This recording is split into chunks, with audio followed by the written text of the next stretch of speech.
we go. Okay, welcome. Let's see. Whew. Just did a whole bunch of work trying to set this up, or just setting up the animation file. Working on a whole bunch of stuff. Let's see. So now I forgot how to present. How to be a presenter for you guys. That's always a tricky. Usually just get into the zone, you know, super focus. And now it's like, hey. Let me become conversationalist for you. Let me try and unpack that. Yeah, I just gotta.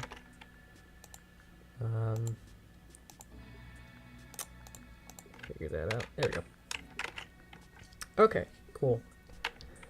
Whew. I'm doing good. How are you guys? Found out some cool animation techniques in the meantime. Playing around with a lot of different stuff, but unfortunately, like, I've been working with Zip's puppet, but she's not ready yet in time for stream, so can't exactly put her in yet into the scene. I'll probably talk about that more in a bit too. Doing good? That's good to hear.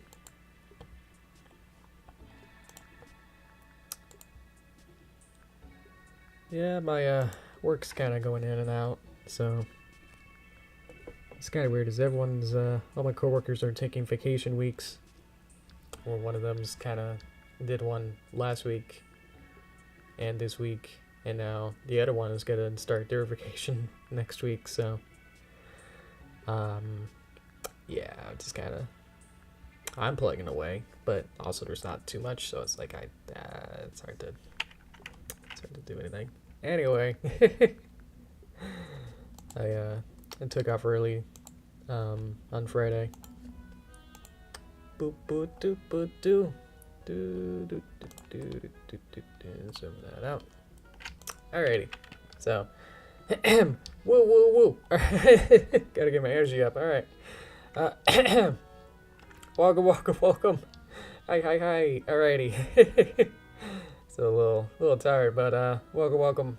Hi stars at the, and I say 100 in there. Hello. Yeah, so I've been working on this in the meantime, but on this animation, but it's got all kind of behind the scenes-y stuff, or like underlay stuff, so you're not really gonna see, you know, too much over the hood. It's a lot of under the hood stuff, so yeah. But at least I can play it, so we can, in the meantime, see what we got. I got tons of buttons. Don't worry about those. There we go. Start from the beginning. It would be good.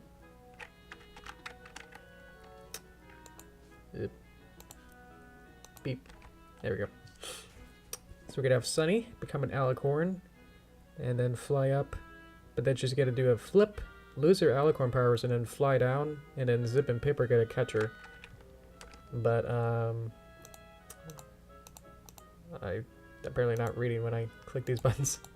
Storyboard on, story and Sunny off. There you go.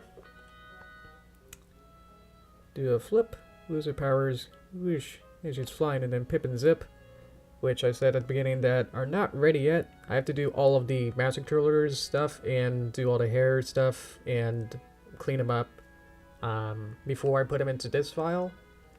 So they're in separate puppet files right now, so I have to clean them up first. But unfortunately, I had some interesting technical difficulties with Zip so far, where her little streak in her hair, it's a separate object, but the way that I want to have it connect to the rest of her hair is actually not working the way that I set it up. So I'm trying to figure that out and debugging that to make it so that these two hair objects can actually work together. Because right now one of them is like, when I add the physics, then their larger hair piece kind of shimmies back and forth, but then the inner piece does its own thing. So it's like, that's not right. So I also have to do her wings and her wing animation flap. set up all of the master controller stuff over here. That's all these crazy gizmos. There should be a little bit less because Sunny has all the alicorn. A lot of these are just for the alicorn stuff, so there's not going to be as many for the Pegasus ones. Like the horn isn't going to be one. The bag isn't going to be one, so it's going to be a little bit shorter. So it should be more manageable. Music a little loud on there. There you go. Hi, real fan. Welcome, welcome. How am I doing? I should get some juice. My flavored water has some caffeine in it, but just a little bit. So maybe there's something in here.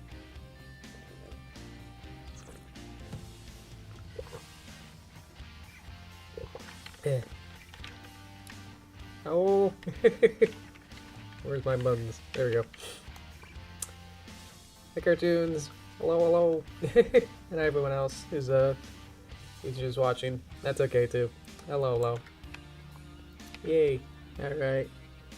So I think I'm gonna start back at the beginning. So I do have the background. I blocked them out like 10 minutes earlier, before the stream. So they're not exactly the final quality that I'm probably gonna do. I set this up so it's just a view of the master controllers, so they're just over here, but I added just explain this a little quick. If anyone's using Toon Boom, you can add a display, which I renamed on Sunny FC, so it's a display node. And then you change the camera to be your new display. So I could have it be the entire view, but with the Sunny display going into the Sunny MC comp that has all of the master controls, it will only show that. Everything that's going into this composite. And so I can just line this up and be ready for that. So then I don't have to like have it off to the side here. Oh, what's happened is that I had it connected directly to Sunny's master controller, but because I like had her rotated at some point, the master controller part would also rotate, and so it's like it became really fumbly to like try and do all the sliders at a 50-degree angle. So I had to disconnect it, but that means I also needed to find a way to like have it consistently in a place. So that's where I put the display port node, so I can have that be right here. And so it'll be ready for me to use when I need it. I think we'll start going. So how you guys doing? Wow, wow. Let's see. So let me flip this around so I don't see the background. I can get the storyboards there. I need to switch to this so I can see, just for now, to see what her pictures are. So I think we got all of the main poses. Yeah, so we like look left and right. I think I got all these set up, so I can change her, maybe her eyebrows. It's good to make sure that all these work as intended before getting too far into it. Let's see. Looks like that works. Yeah, that's better.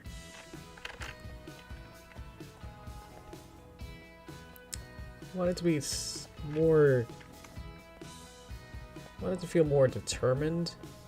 Like I'm gonna do it. Here I go. Rather than I'm angry at this. But I think the smile kind of sells it a little bit better. More than that.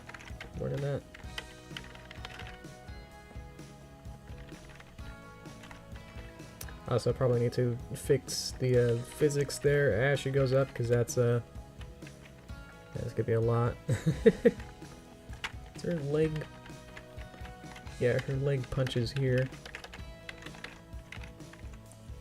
I think I want to not have that happen.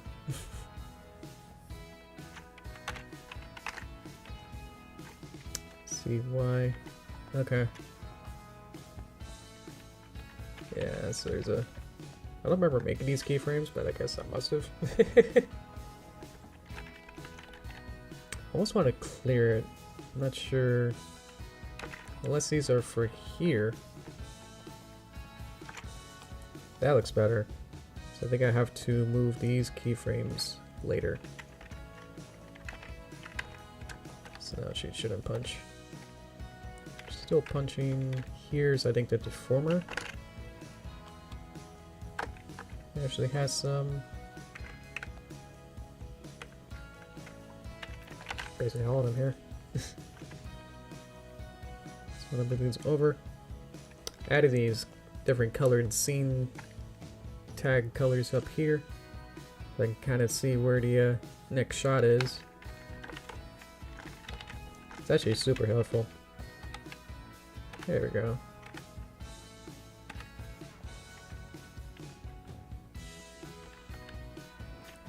Looks like there is a punch there. Oh, I see why. It's so that she's doing that. So actually I did want that. Oh well. So that's more... the green one. Okay. That's just me not understanding why I did all that. Oh, there we go. I said I wanted it to be here so I can get this pose here. Okay. Let's get the other one. Now that I know that that's the case, I can then start to really make that good. I also want to play...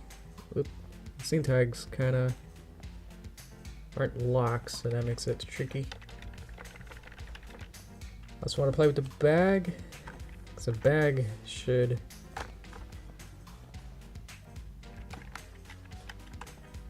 be here.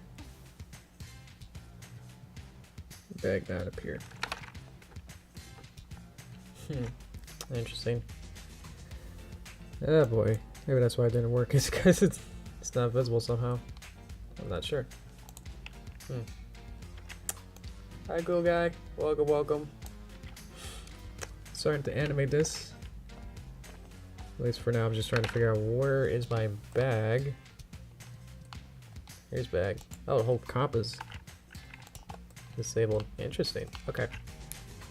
What if that was actually working then?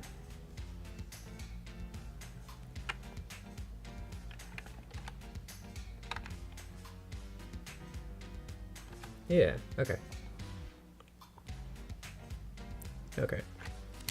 So it was working, but because the comp down here, that was actually compiling everything that goes down into here, the little noodles go downward into it. If the bottom part isn't visible, which means that it's not actually gonna, doesn't mean that it's sometimes, it's weird, it's like sometimes it renders, but also sometimes not. It's hard to know if there's a rule of that. I'm not actually sure about that. Because you can render it and then sometimes it'll show. Okay, yeah. It's weird, in some cases it does. If the composites here is not actually rendered, I don't know. But I think that's the normal case there. Hi Dakota, welcome, welcome. So we got bag.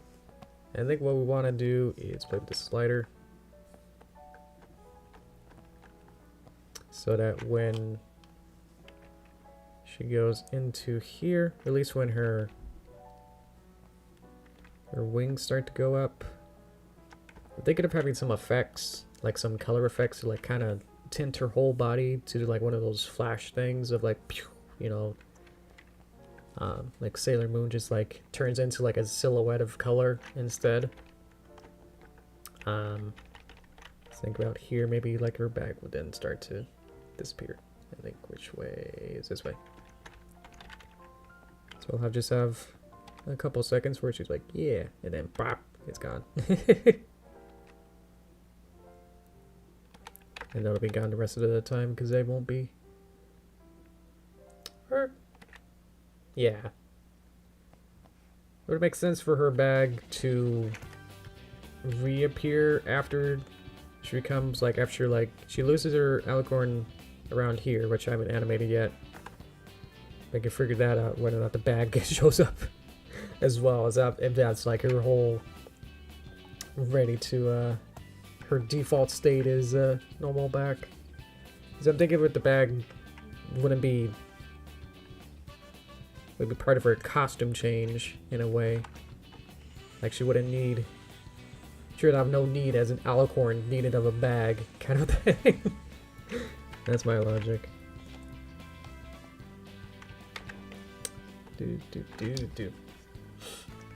Okay. What else should we do? There's too many controls and stuff. I've been watching DJ Dead's, I don't know how to pronounce it, streams of the Magic Inside 3D animation.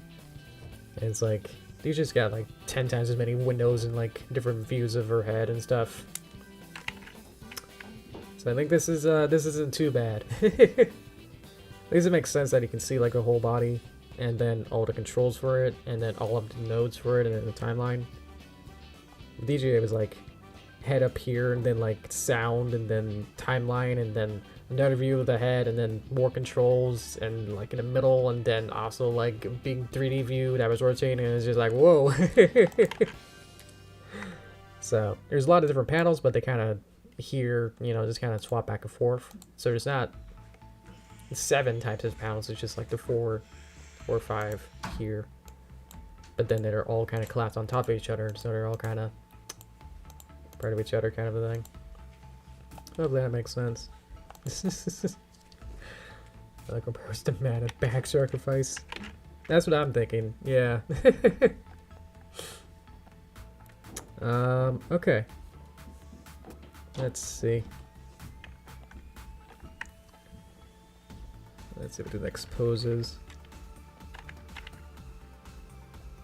This pose actually starts here. Looks like her... I think her whole leg stuff is off. It's like got retimed weird. I wonder if there's more that happened weird. Yeah, it's like 1 frame off, so it should be beep here. See how that time's better.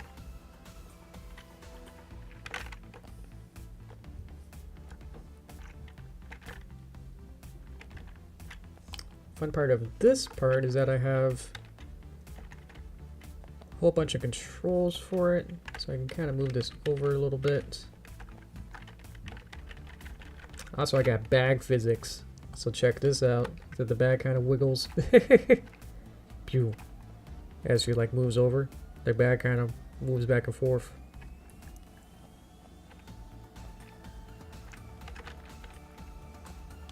If I want, I can just move the bag also as well. Kind of grab it to make it not fall along there. I got the little cutie marks on her buttons.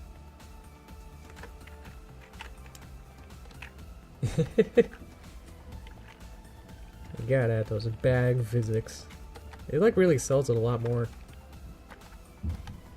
Obviously, like I probably would be, you know, hand animating all of her, you know, hair physics and be able to move these around and be able to keyframe it and everything. But obviously, for efficiency and just for the fun of it, I can just use the built-in, not really built-in, but just like the extreme amount of weird. Or just happenstance of how all these kind of work, where you can make all of these different pieces and nodes combine and connect to each other in a way that they all kind of have their own properties, allows for different ways of setting ups. So like the hair has a peg and then a transformation limit that's like sets up how much it can move. To say like don't move this much in this direction, peg at the top for the 2-point constraint that has the bottom and top pegs to say like where the top should be and where the bottom of it should be, and then a dynamic spring to say how much physics there is that allows for like when you move a parent piece, then the child then will react in a certain way. That's the magic sauce right there, is the dynamic spring. The 2-point constraint just says which 2 pieces, where the points of interest of it are, This deformer is just for hand animating. It doesn't really do anything part of the, has no effect on the dynamic spring of physics. And then the actual drawing of it, which would be this piece. And these two pieces here. And then it's being split up so I can have those different pieces as well. So then I applied that same structure to all of the different pieces here, so that when you animate, then it will kind of all kind of move together, and then you get that kind of physics. Yeah, it's like a hair simulation, really roughly. We try to. I saw you said hi, but I guess you don't want me to. That's okay. Alrighty. Yeah. I think we'll actually get into this now. So let me get into it. I want to close this, but this is actually important. Like, I wanted to see where the next keyframe was. Also, I want to turn on my storyboards.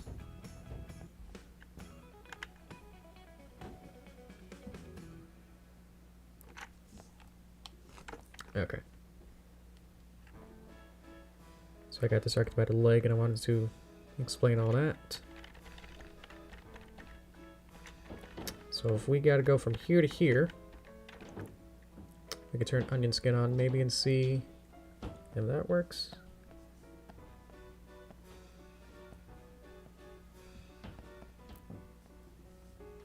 Let's turn these down.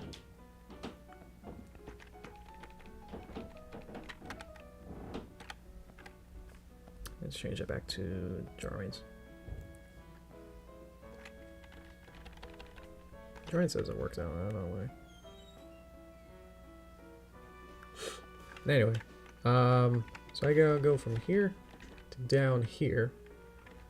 So in between, you just kind of move this over and then start to move this down.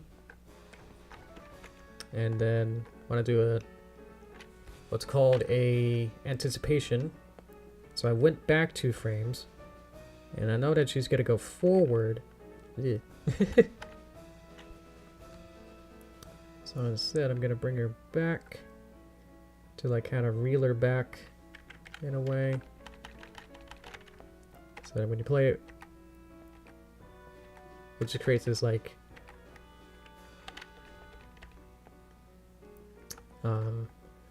a leading motion to be like, instead of just like,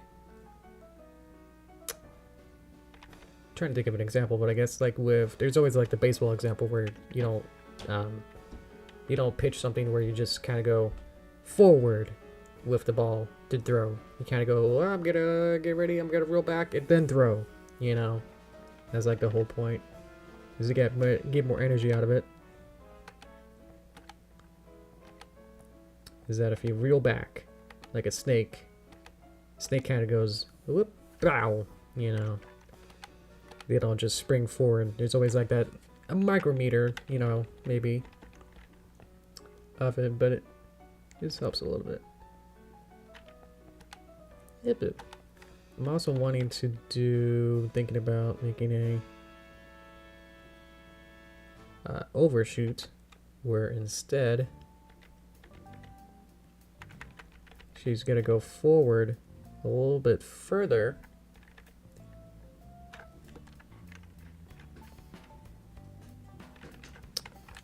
Than where she wants to go.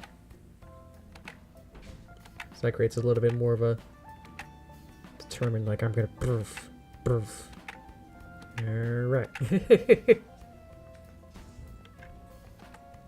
Poof. Alright. Let's see. Oh, hi Cookie. Popping in to say hi. Okay, I appreciate it. Do you think you know how much or how long you'll be able to stay? Like, you're literally just gonna leave after a minute, or do you think like a half hour? Yep.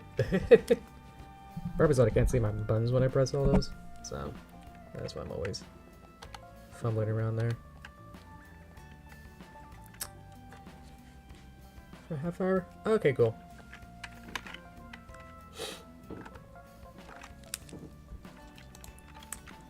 Let's see. Hi, Andrew. Things are going good. I talked about work, that, it's been slow, but people are thinking that it's really slow, is that there's not much to do, while I'm also having to juggle, like, actually a whole bunch of stuff. So, it's been weird. That's like people are like, maybe, you know, on Thursday, everyone was like, you should probably just, you know, you can go home. It's okay. You don't have to go tomorrow. And then, like, a minute before I was to, like, actually leave, our secretary gave me a mission to, like, work more on one of the projects that I actually was working on earlier that week. So I had to come in on Friday and work on that. So yeah. And then it was weird. It was like they wanted me to work on a specific thing, but also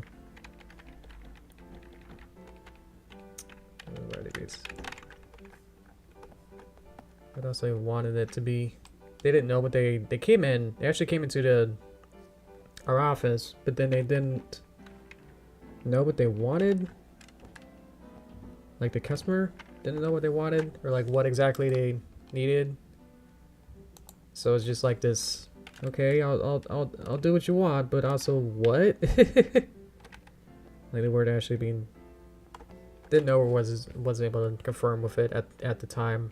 So it's like, okay, well, we'll get an email of what they need, hopefully by tomorrow, you know, so I could do it in the morning. But I came in at 8 a.m. and the secretary was like, well, we'll probably get the what we need by 9. So I was like, oh, I have stuff to do anyway. There was another project that I was working on. So I was like, oh, okay, I'll just kind of, you know, put them all together and be able to work on them. But, yeah, just kind of turned out really weird. Just, weird happenstance of like, oh yeah, just don't worry about work, but also please do this. Also come in for like a couple hours. Yeah, that'd be great. Get a sneeze. And I'm back. So, yeah. So anyway, I then worked on what everyone else presumably was doing their vacation. So, it's alright, but it's like, yeah. Because I don't mind working. Obviously gets me up in the morning. So, it's all good. Oh, thank you. Meow. Having her body yellow reminds me of like her. There was like a. I think I had it as one of the reference pictures when I was making Sunny's puppet, but it was made out of like fleece or something, some sort of material. Keep getting reminded of that. There we go. I just haven't all the physics of her. Everything really does help a lot there. And all I did was like move her head and then slid her body back. And because I got the physics already, it already looks way more, you know, quote, professional. So, yeah, even if I, you know, spent like a couple days trying to work on, you know, trying to figure out how to get the physics to work, you know, what's the best way to work on it or figure that out, I think it, in the long run, definitely helps a lot. So, let's get her eyeballs. So I'll probably feel a little.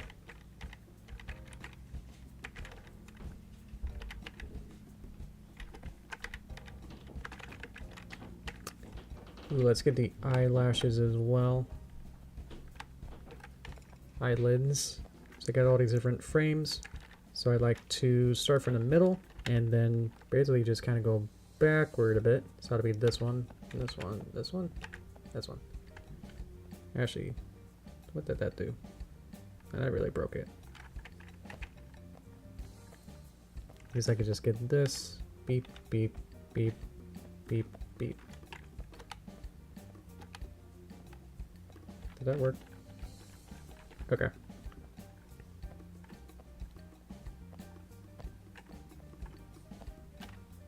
Beep, beep, beep, beep, beep.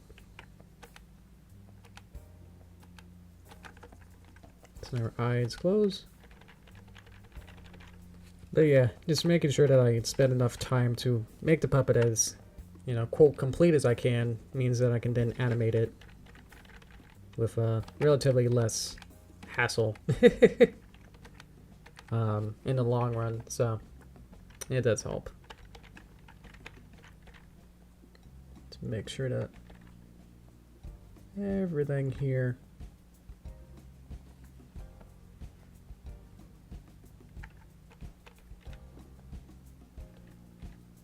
is set up in a way and then I don't have to, you know, micromanage or be able to have to set up so many different systems. All the systems are already set up so that I can just do, rather than going like, huh, I wonder if this can do this, and then, oh, like, oh, I need a new tail, let me figure that out, let me draw this out or something. It's like, no, I got that set up, and she already has a little tail wiggle.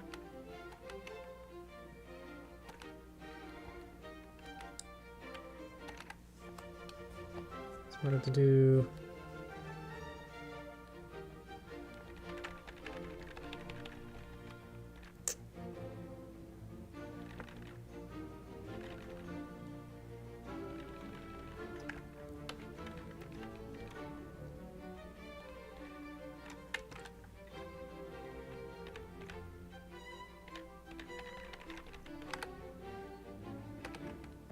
That feels very slow. Let's kind of speed that up. Eyes are going to be like the fastest thing that kind of animate, as they dart around the quickest.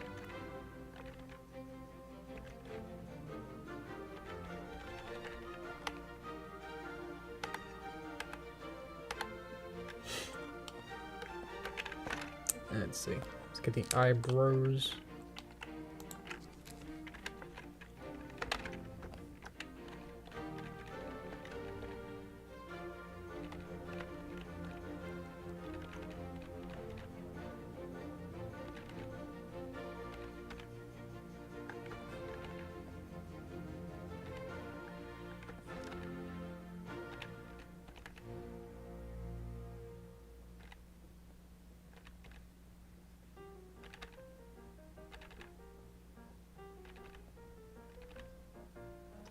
Kind of wiggle these back and forth.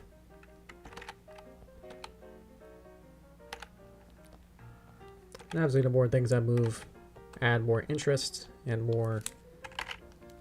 I don't know if it's better animation the more things move, but there's definitely a somewhat of a limit to like making sure that not every single thing moves at every single point, but definitely enough of like, if, you know, the body dynamics of like if head moved then neck should follow, which means that maybe the butt also moves a little bit, but literally everything doesn't have to move at every single frame. So because then you don't know what you're, you know, for the audience to know like what exactly to focus on. Like if everything is trying to secondary animation and tertiary animation, is like if the little hair follicles at the bottom here were also trying to move, and like if this was moving as well, you know, it could be a bit too much visual, too much at the same time. Not to brag on some people, but definitely I've seen that with like beginning animators where they feel like they have to move every single piece on every single frame, and it's just like it becomes like noise, where it's like just like every single thing is trying to vie for attention. It's just like, whoa, just like slow down there. And I feel with my style, It's almost like this limited stop motion cutout style is what I would probably best describe it as. Where it's like just enough of like everything moves when they need to. And not too much more, I guess.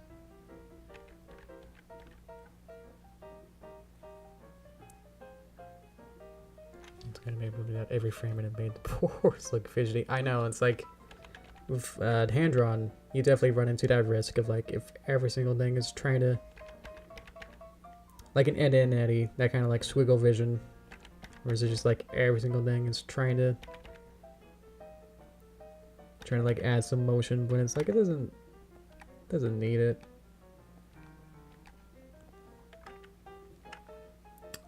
I think, do I have a skull cutout thingy here.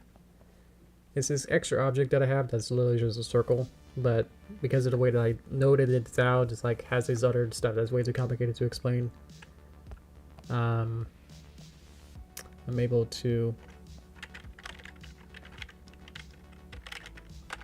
add a bit of a cut in her neck so that I can have a full skull shape while at the same time I can have it be kind of work out. Might have to work on that. Or at least just move it into a nicer spot here. Yeah, see, I can move this back a little bit to give her more of a chin. Make a bottom two in front, almost 10 cents off. That was great. I've heard a lot about it, but I just haven't watched it. Definitely should put that on my watch list.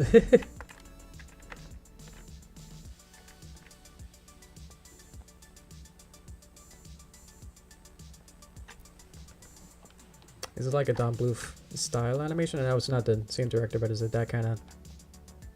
Is it imagining like something like that?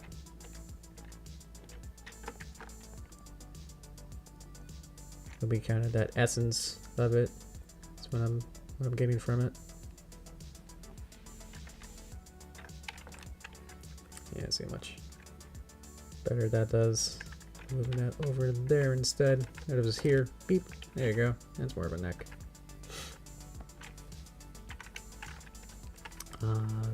Beep. Beep. Okay.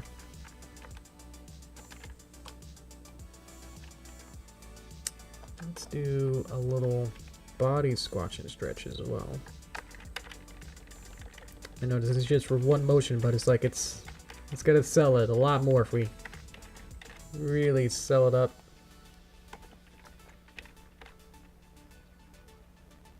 And I can kind of stretch her up and then squash her down.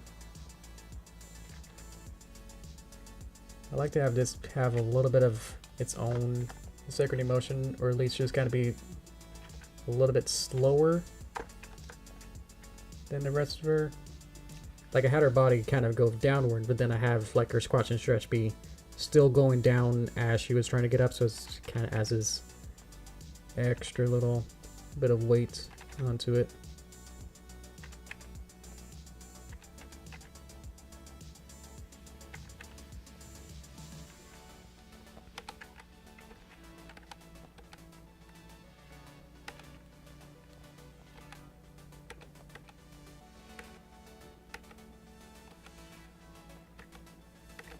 There we go.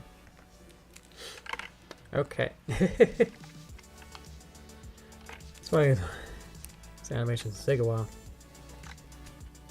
So I've only really dealt with like 10 frames here, but it's all these little details that go into it. Just like this one little motion, but now I got it. So we have the legs.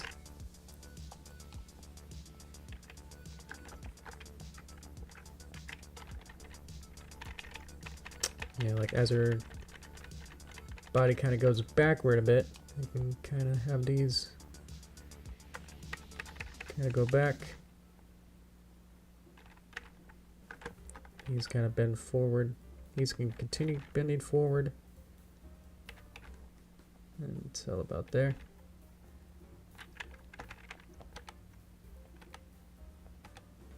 Yeah, they're a little bit more Gumby now. That's good. Had a note from Midnight Mare's director who said that the legs should be less bendy and less gummy. I didn't know much about Toon Boom at the time to really understand like how to not do that. But it was an interesting critique. For his legs to not feel like they're, you know, made out of jelly or anything. It's like, oh, well, I'll see what I can do.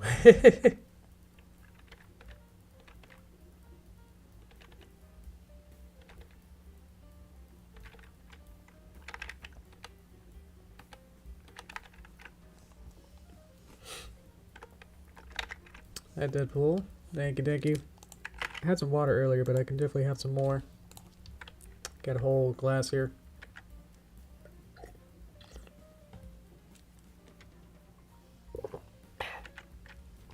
Thank you. What's up? That's a button again. Hello. Okay. That did actually help. Thank you. What am I even looking at? Okay. My timeline was really weird.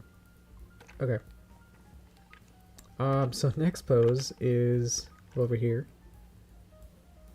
Upper leg pops. Thought I fixed you.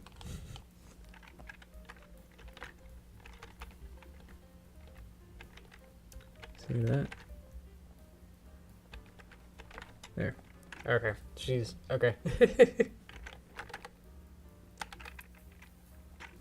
It's like this one as well. What's going on here?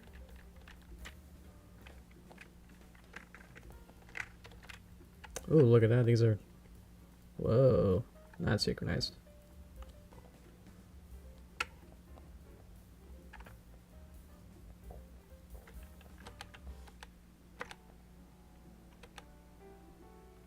There we go. Yeah, when she takes off, like I had the problem where the Max controller, all these boxes here were like connected. See what that looks like, where you connect it, then I would have to like fiddle with this added angle and be able to make sure that I was accurate with like where I wanted it to be, and it's just like, yeah, it just got worse, and it's like, oh no. So having it be in a stable spot is actually probably for the best. So it's still over here, but I have a duplicate version of it over here. So yeah. Ooh, excuse me. Sounds like the video later today. Ooh, my good first collab. Male versions. Oh, sorry, male versions not live. Ah, interesting. Yeah, I was thinking about how the live 2D characters are. I don't know. Obviously, they're super well done, but I've always thought they don't quite emote as well.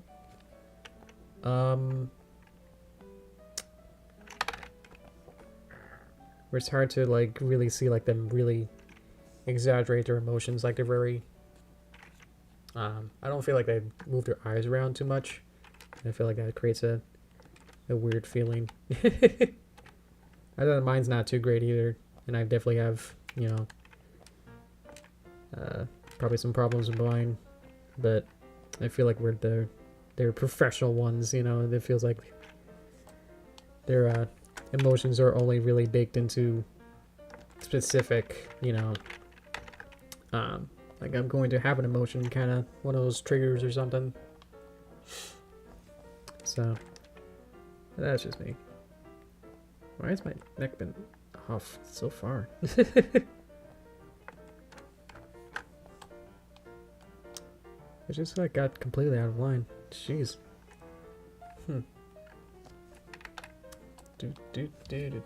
Gen 1 got upgraded to 4.0 recently. That's cool.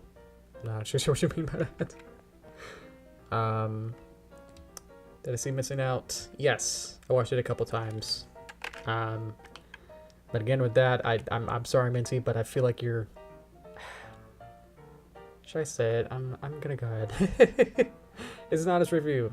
I feel like the 2D animation is still the weakest part of the movies. I know that the 3D and storytelling and everything is phenomenal, but I know how much work it goes into it, but it's just like, maybe because this is what I do and I try to strive for the best I can, but I just feel like some of the 2D elements of the character animation still feels awkward. Like if you really look at it, like some of the noses and like there was one shot where I know the muzzled cheek, like if you had like, oh, this is gonna work. Okay, it's not. Okay, I don't even know where this is. Drawing. You had a character that was talking at a somewhat front angle. We had a character like this, and then they were talking. But then like their cheek here was actually kind of moving up and down as they were moving their mouth. So it's just kind of like this motion. It's like, hi guys, hello. And I was like, that's really weird. At least it wasn't like, if you wanted that to be like an actual thing, you probably want to like symmetrize it or something then, right? And then have all 3 parts, you know, kind of go up and down. But that obviously, you know, everything is amazing. So much work was put into it, but I just felt like there was just a couple awkward Toon Boom stuff that's just like, ooh, yeah, I don't know about that. Also, I feel like the way that the head rotations were like, at least what I've seen is that they're probably still using the 3D rotation. So instead of having like the master controller stuff that I've been doing, which is like the probably preferred Toon Boom professional way, is that Minty is using like warp 3D assets that are all kind of part together, which does technically work, but you get some weird angles with the faces that then don't quite look on model. That they feel cut out. That's like, oh, you're just using that at a weird angle sort of thing. So obviously I'll probably stop with that before I get into too much trouble. But yeah. So obviously this is honest feedback from me, you know, animated animator. So I know that I'm you know, liable to like weird stuff too. So, you know, I'm not saying like my stuff or your stuff is, you know, objectively worse or better than each other, but those are some stuff that I can artistically point out. Yeah, as Butch Hartman would say, only an animator can, you know, talk directly and like is only able to be actually able to critique another animator. So unless you're actually an artist, you can't critique another artist. Is what Butch Hartman said. So I feel like I'm liable to be able to say stuff like that. But yeah, obviously I was enthralled by the entire rest of it. But yeah, just some small weird quirks that I found. So I'll stop there. Yes.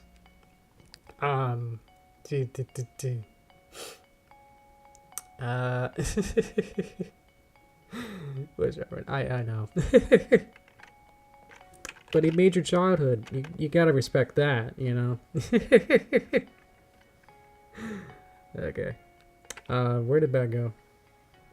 Bag was there. Boop, it gone. Okay.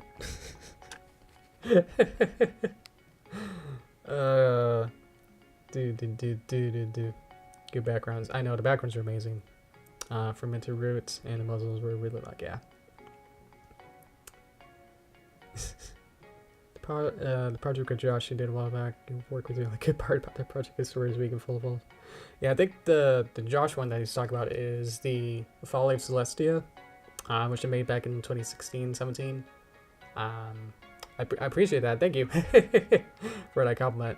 Yeah, the Fall of Celestia, I think, was based on a fan fiction. So already, you're taking, you know, elements from something that is already pretty removed from canon, you know, directly from canon, and especially directly separated directly from your own interpretation of those stories. So that's probably why.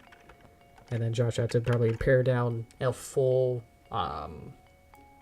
you know, super long fan fiction story down into like 20 minutes of animation, or thereabouts. So yeah,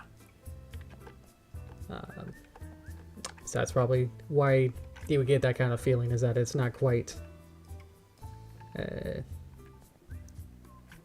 which is weird because, you know, the fans are writing it, so it's like it should be pretty good, you know, once again considered, because like, what would a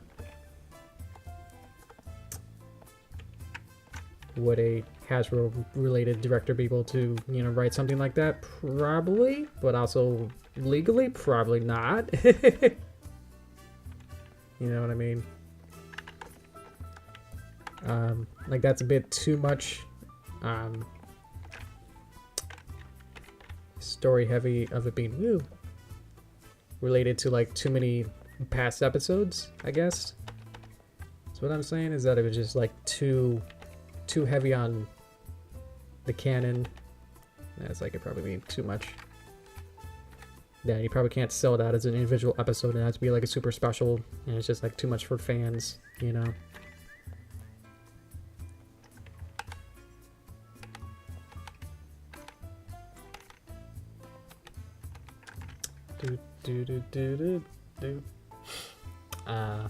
Sounds better after you came out, but we didn't.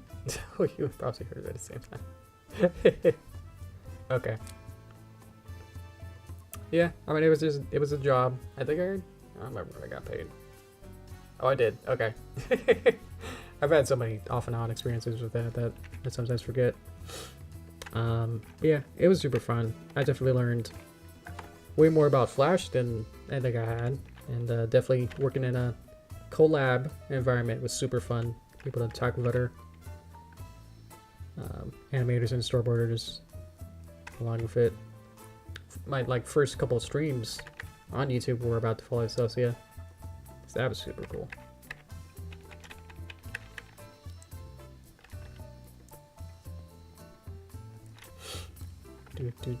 Welcome back.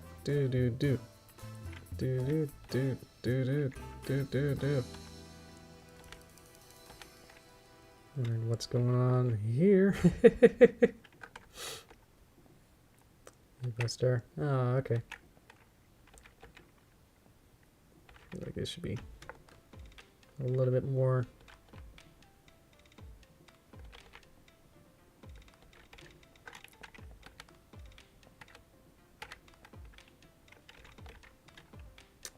Or maybe trying to figure this out, because I think I didn't realize what frames were which, so I think that actually works.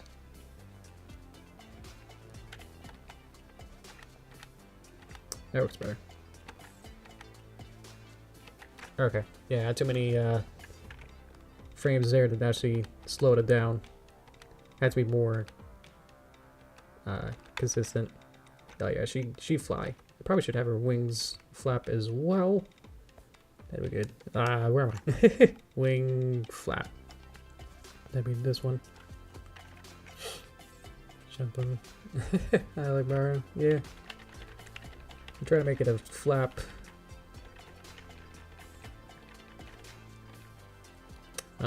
Actually, which way?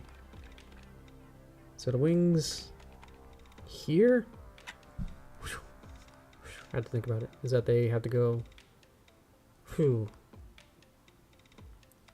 True. Is that it's the push of the wings. I'm doing it in real life. I have to like flap my wings. Okay. So is that you have the wings up, and then you push through, and then the motion of it down pushes you up like a shoo, shoo, shoo. So when she's actually up, her wing is actually at the bottom, and then to rewind is that should be down, and then her wings up, and then a couple frames into it, then her wings be up. Okay, so also hi Twinkle. Yeah,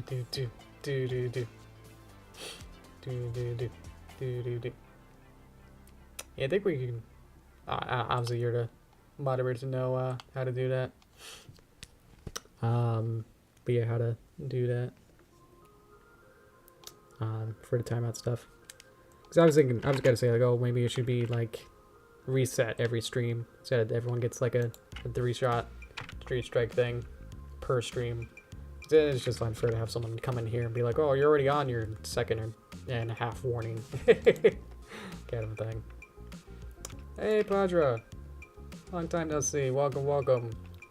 Unless you've been stalking or whatever, but it's good to hear from you.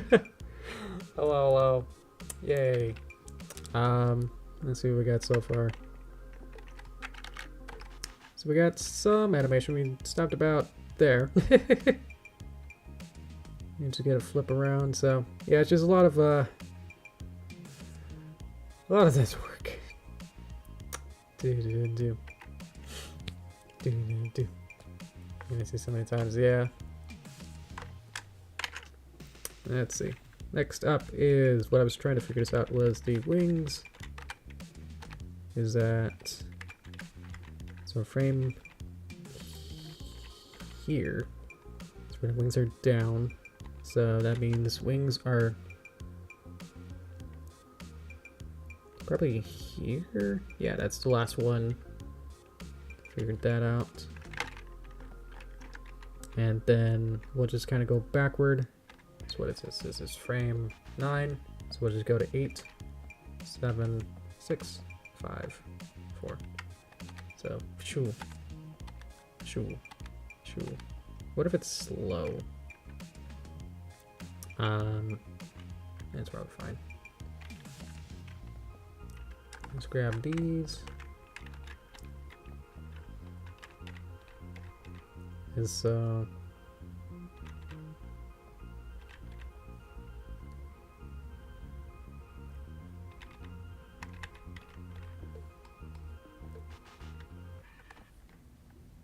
these push her up, and then the wings can then continue their motion, or then they go back up. So we'll get a shoosh.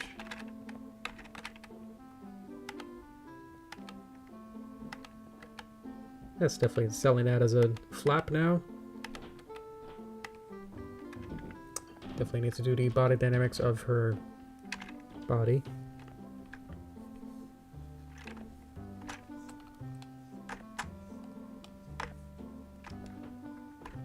There, cool. Do. Okay. Let me recalibrate. Beep. Oop, okay. See you, Cookie. Thank you. Appreciate it. Thank you for coming by. We'll have streams every Saturday now. So I know I was doing it bi-weekly, but I think I'll start doing them weekly now. So thank you. Do.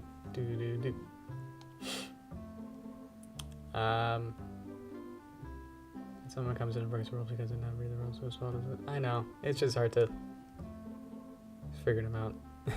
I'm the good cop, so it's hard to really be too authoritative on this stuff. Sorry. I've been busy. Okay. At the moment I'm working on Arbiters. Oh, cool. Yeah, I've I don't know how far you've not been here, Padra, but yeah, I got a new job as a trophy engraver. So I kind of work at my local trophy and awards establishment. So I work on engraving the little text plaques that go on as like a sticker on top of a trophy. Legs wiggle. So that's been keeping me busy.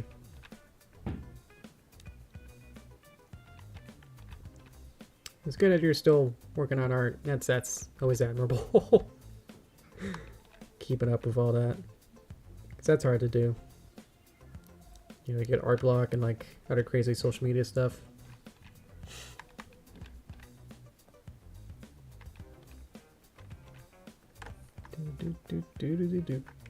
She looks so weird. Not you. Sunny. There we go. That's a little slow.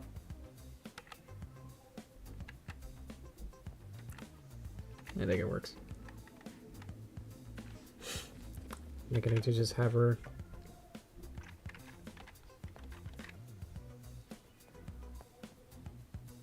This is where onion skin comes in.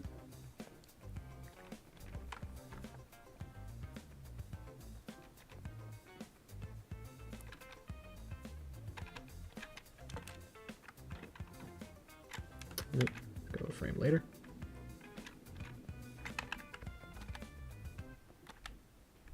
Might be on ones. I'm not sure. At least I can remove my stick. What's going on here? Oh, I think we're frozen. Oh, oh no, we're breaking. Hang on. I actually think we're good. My stick's still gone. My timeline.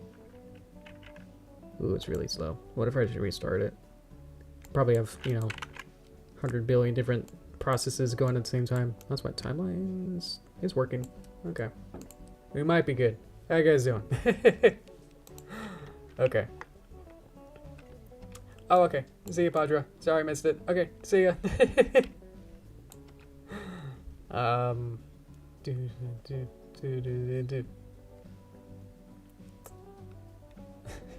Oh, Cookie's got good cop. Oh man. Yeah. I guess yeah, we could have more than one.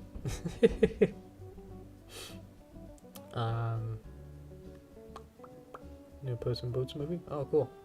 Yeah, that's got some cool style to it. I like the new renaissance of taking cartoony 3D animation with a good style to it. Good aesthetics. I like that. I like where we're like the direction we're going with all those. Yeah.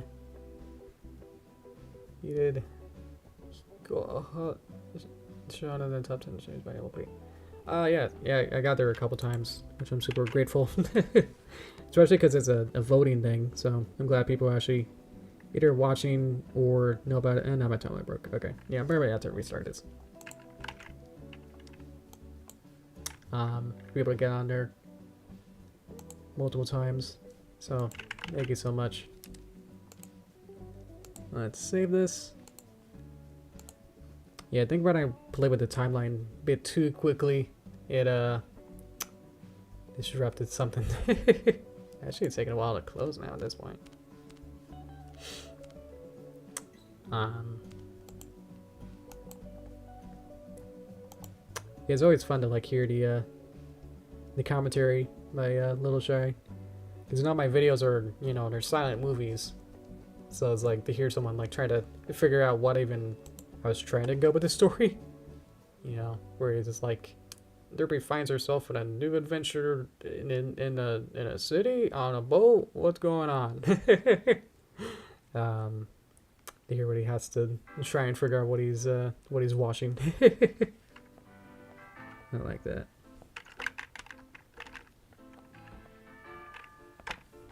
Okay, we're back up.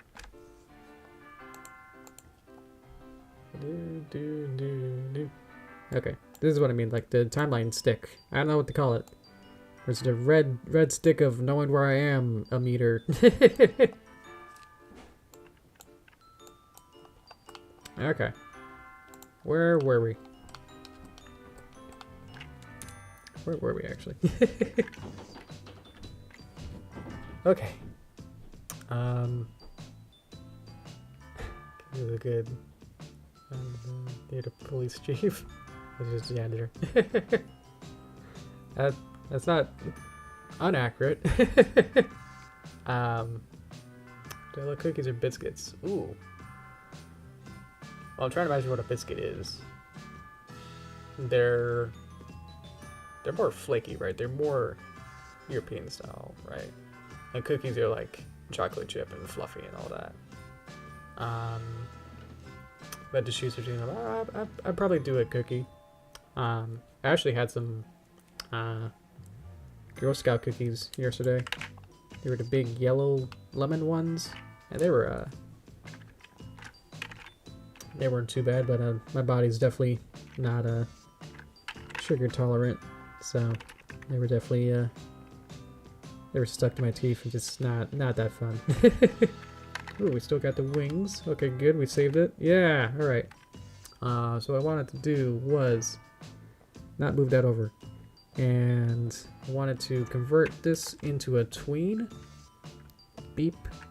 Not you. But there's one thing that Toon Boom's less good at than Flash is that Toon Boom's not good at not as good as Flash or classic tweens. Is that I did the classic tween for the full thing and it's like, no, I just wanted for this thing that I selected and after, please. But now she's moving. Okay, so I think I did the wrong keyframe, or like I left the wrong keyframe. So it should be here. Tween. We did the back one, so I have to untween that. Okay.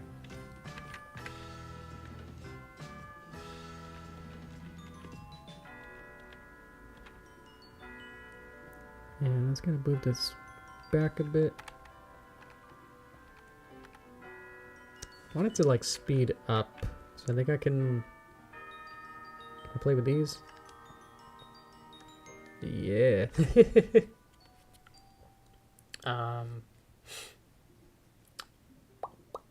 What do you pronounce any name or any pronounce British sounds like? Jeez. That's a lot of pressure. Slow, and then fast. This kind of gets a little hitchy there. Maybe I'll do it later. Kind of too concentrated on this now, sorry. So it goes there, and then almost like a 0 ease so that it can kind of speed up. What we can also do is play with the camera, which is also down here. And so if we really wanted to, we could like add a couple frames here where the camera can then kind of follow her a little bit here. And it's gonna have the same kind of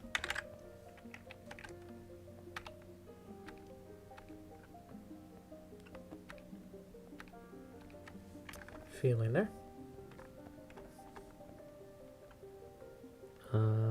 Let's see. Let's have her more off the stage, please.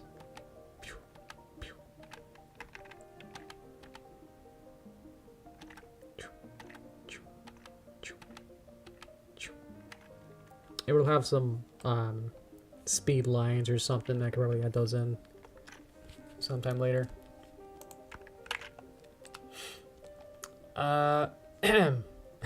That's a loaded question there. Let's see. Why does it feel like a flash animation than a normal animation? Depends on what exactly you're saying. It's not just about the pew pew. You always, yeah, it's all about the sound effects. You know, you always gotta get those in. Animation is animation. Animation is not a genre. It's a medium. So there's no wrong way to animate. But there's definitely some principles, you know, it's animation is art, so there's no wrong way, but there are some standard procedures that, you know, a group of people say is correct, and that goes for anything, is that there's always a group of people who will say, like, if you don't do it this way, then that's not correct, you know, so but there are some practices that do make animation look a certain way, whether or not that's good or whatever, that's your preference. You know, it's a large question to try to get into that, but on the whole, with big asterisks, is that Flash animation is made up of the same sort of structure, where they're made out of different pieces. You know, I can move this as a body piece, and then move the wing as a different body piece, and then, you know, and then animate the same way that I have been animating here, where there are different rotations and translations and stuff. But the way that it looks more flashy is when you add tweens that are automatically created, where you can have like a point here. Not too much stuff going on, but you could have like I think I don't have much animation going on here. Is that you can have her move to a spot, add a classic tween, and then see how she just kind of robotically moves from position A to position B without any, you know, there's no sense of weight, there's no sense of timing, there's no sense of real anything that really gets into the more complex animation of like, or you know, the frame by frame animation where you actually draw it as, you know, I get a background here where I got the storyboard where there are different pictures, and so every time you draw it they'll be slightly different and have I think another way is that with Flash style animation is that every single time you see the character there'll always be in the same exact drawing. And with traditional animation, every single time you blink, it's a different version drawing of that character.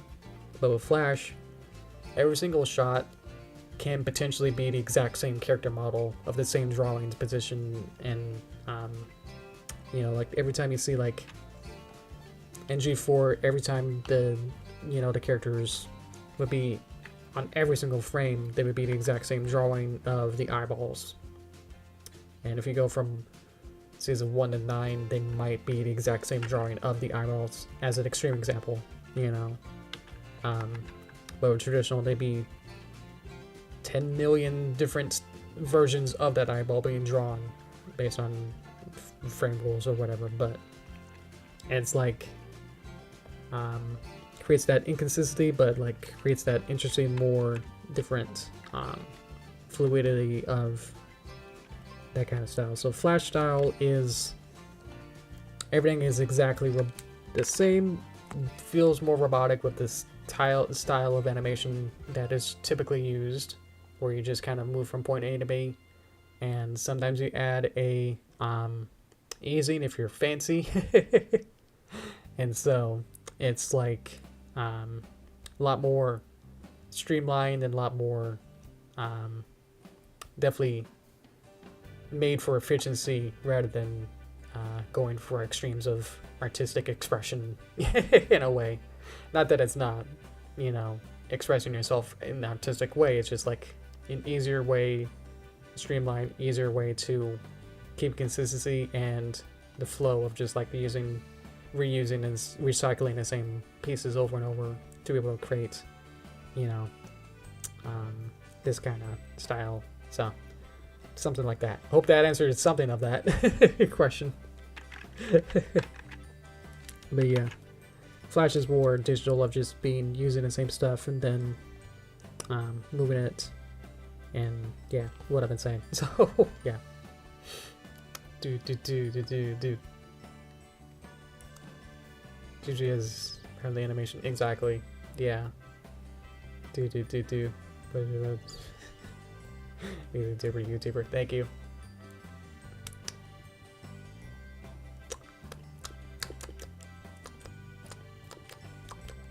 Sorry, that's mine.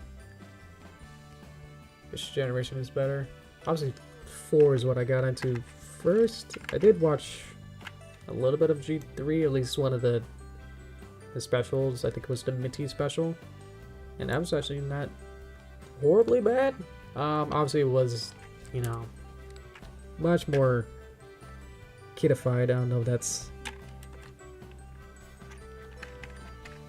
weird or not, but it's like, it definitely was like, let's make a show directly aimed for kids, and there's no way to not think about it being for kids. There's no Big Lebowski and Rick and Morty background characters in it. You know, no, just gotta be very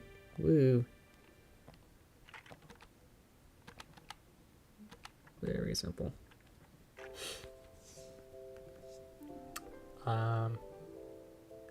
4, 1, 5, 3. I thought you haven't seen 3 yet, Star. There's no G, it's just a Twilight. Really? I thought G2 was the...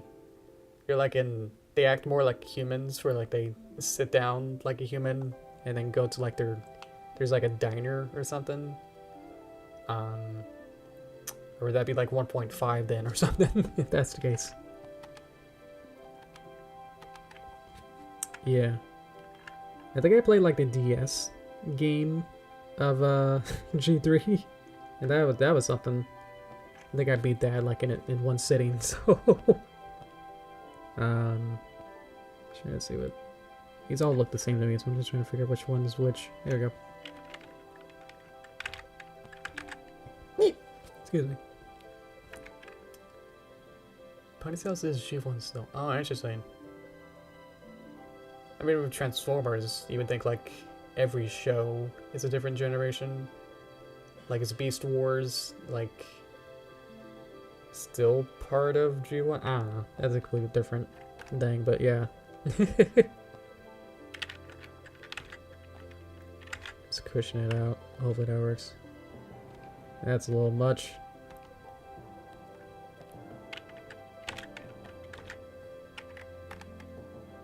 I'll have to figure that out. Now, why does she... Oh, why did... What? Oh. Well, looky that. Weren't any keyframes on there. What?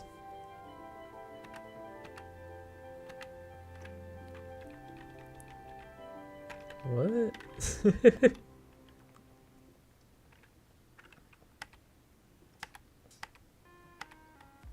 I don't know at this point. This is getting wacky. I have to figure out why exactly all these are not moving smoothly.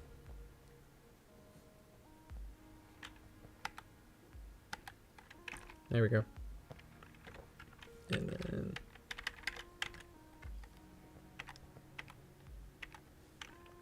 oops, I want that. Not used to it. I added this display thing today, so I'm not used to actually having it open. Okay.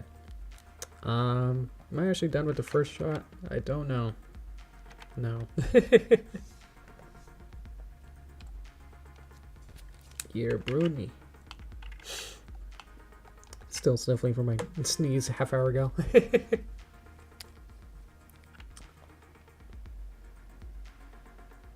Oh yeah, there's a pop here, so we gotta fix that. I'm thinking this'll whistle.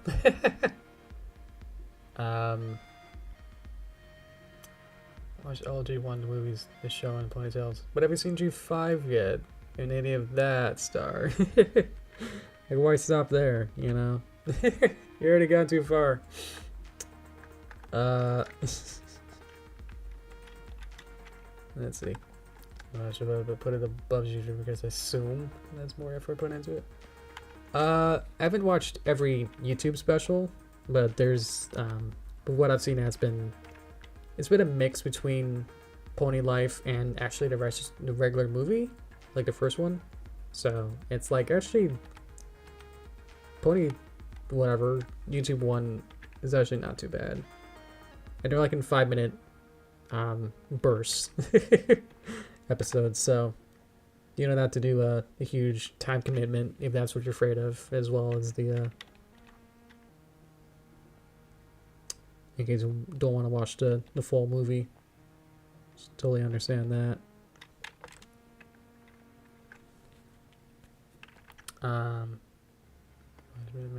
Maybe the best in 3. Still not great. This feels weird.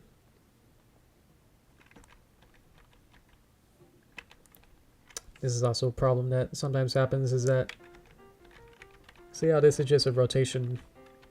It's literally just a rotation. It's not a, there's no movement to it.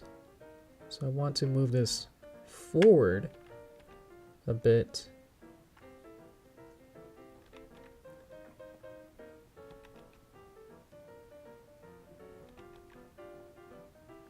so that it'll be more of a gradual kind of positioning here. I think we need to change her expression, obviously. I think we need to move her eyelids. Let's have them open.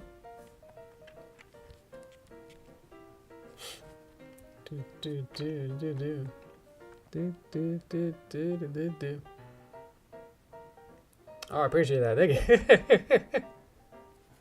He's on the photo chat. Actually, still something I should watch. Thank you.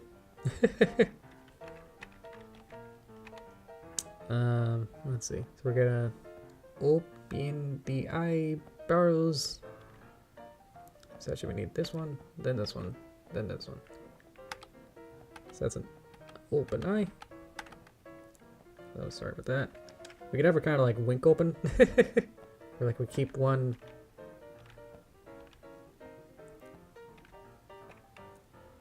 Yeah, start a little bit later. A little Pixar-y kind of eyeball. She's such a weird design decision is to have her in Pixar, like Toy Story 1 especially. Have their eyes open at different times. It's like I want to show, you know, the world. And it's like 3D animation is amazing. Also, they blink at different times, so don't mind that. That's not an error, please. That's a very specific design decision. Is that their toys, so their eyelid muscles, which apparently they have, aren't exactly connected exactly properly. So it's like a little quirk. It's like it's funny, haha. You know. Let's see. How long are we going for? I don't even know. What's the uptime? Hour and a half. Okay. We'll go for another. We'll go to the hour. And then have a toaster time after that.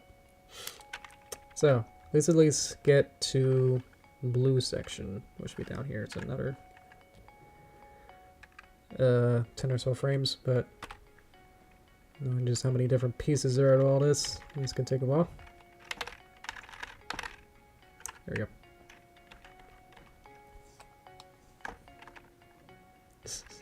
Does anything like stops doing that kind of style? Especially like when watching Toy Story 4. I only watched it in theaters, so I don't know whether or not they, you know, they haven't really carefully analyzed it yet, you know, to realize that. Whether or not they do that. Whether or not they still have the offset blinks. I don't know what else in column. Where they're, you know, not exactly in sync.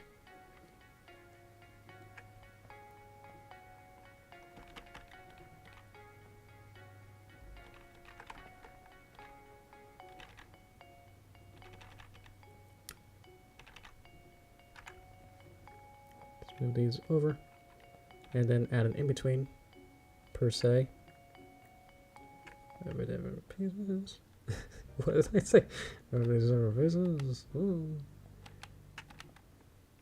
Maybe want to add another actual blink between these two, maybe, so that then she can get into this position maybe a little bit smoother. Let's see where I can.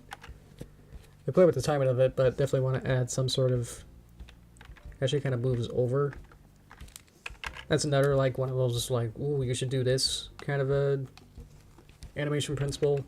Of like, ooh, if you're gonna like rotate the head, you know, from like looking over here to like over here, and the head moves, is that when the head is directly in front. I guess I could just say it. If you're going from here to here, is that when you're in front, you want to have her head be her eyelids closed, so that it doesn't feel like wow kind of a thing. So, and it makes sense when you kind of like move your head from side to side, you're not keeping your eyes open. It's kind of like a sneeze. You gotta keep your eyelids. You can't sneeze with your eyelids open, at least not without pain.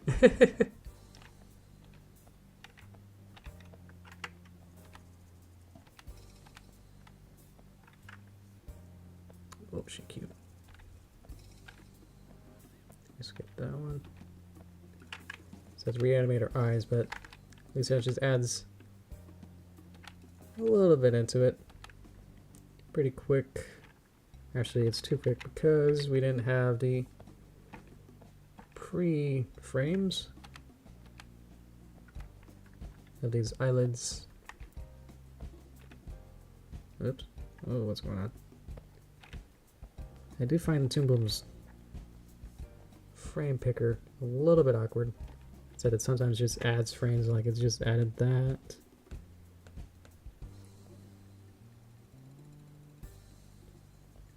I don't know what's going on here.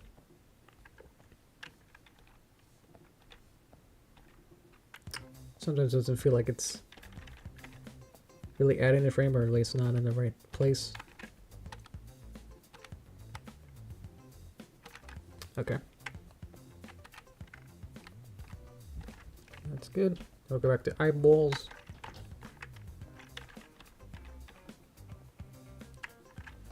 Let's get all 3 of these. So what I have is that I have obviously both eyeballs, so I can move all these, and I have like eyeball 1 and then eyeball 2. So that's how you can get the fun expressions by having it separate.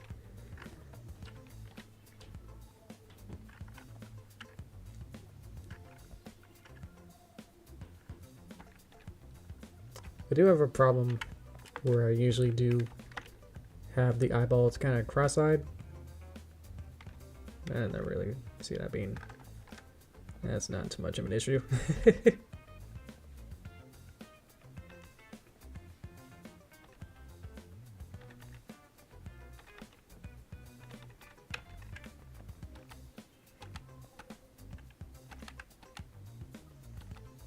Yeah. It's a little fast, but I might want to like have some sort of pause here, which is like, yeah, and then it's like, yeah, I'm ready, and then shoosh. Because right now it's like, oh yeah, going, okay, cool, whoosh, you know. But I guess with other effects, I talked about the Sailor Moon style effect that I want to do, where it's a silhouette. At least just kind of a flash, just to change it into a different color real quick. So it should turn like white, and then some other colors turn rainbowy, and then some particle effects, and then it should be like, oh, I'm transformed. And then it's like, oh, okay, that's cool. I'm gonna practice flying now, whoosh, and then take off.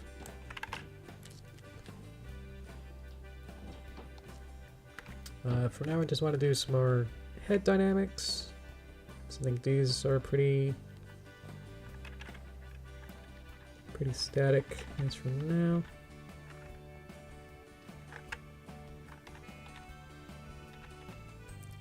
So I can see with this little dot here, I could like look at it to be like, okay, it kind of moves from there to here to there. So in between I can have an in between. So it'll kind of go boop, boop, boop. Let's maybe a little bit up, boop. And the fun part is that I can kind of go back and forth of how I want to decide where this goes, and I can kind of continue the motion just a bit.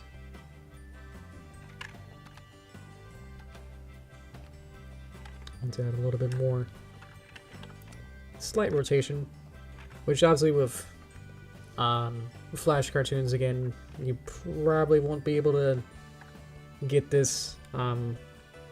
Definitely won't be able to do this in Flash. I know the hair's not perfect, but I have so many other deformers and other types of stuff that's actually preventing it from looking good.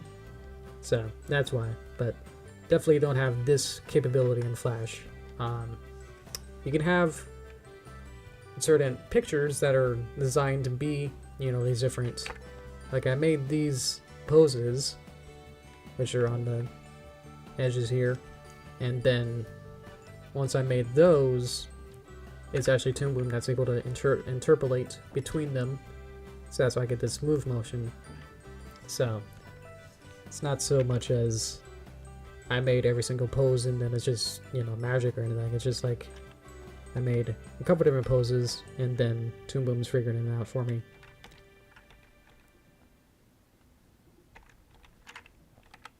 But yeah, this separates Flash from Toon Boom, is that you're able to do crazy stuff like this. I can see where this goes there. So having a little bit backward.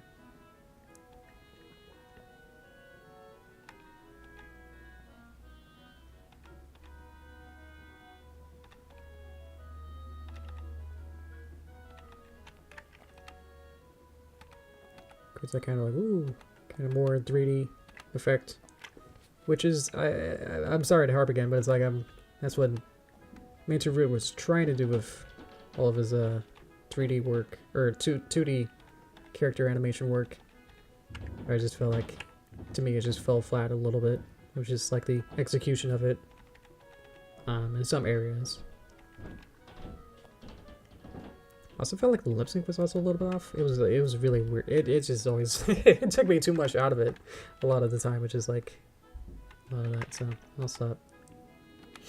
Not to say that mine's infinitely better because I'm still trying to learn this out, but it's just it's what I noticed.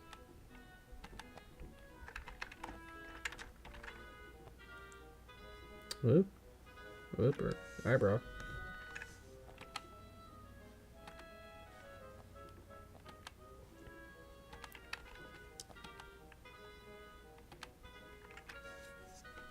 Obviously, I haven't been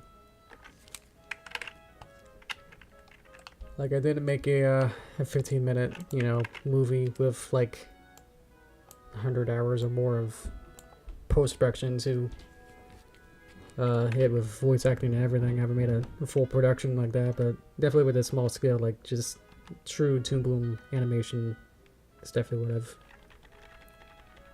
haven't mastered, but it's definitely been studying a lot more.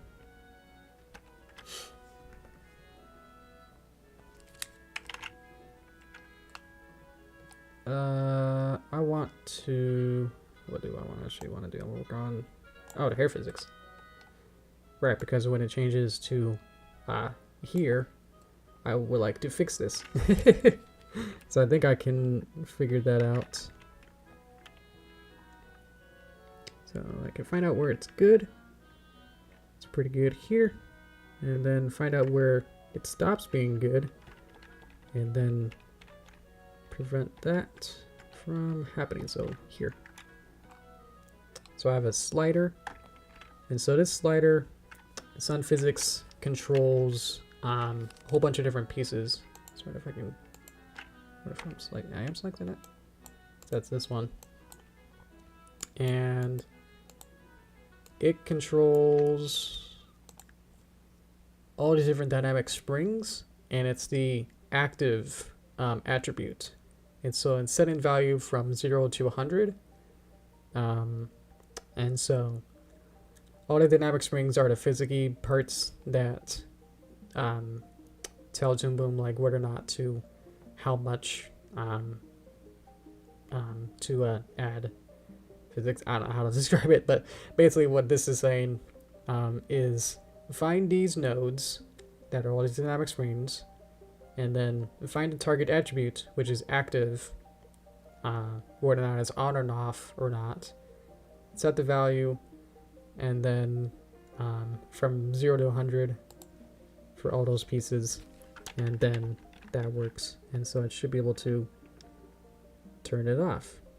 So I can turn it on just like a little bit so I can have, you know, a little bit, but definitely having it be, you know, on one of those like video games where it's like all your emotions are set to 300,000 or something. What was it, like 300% of like of the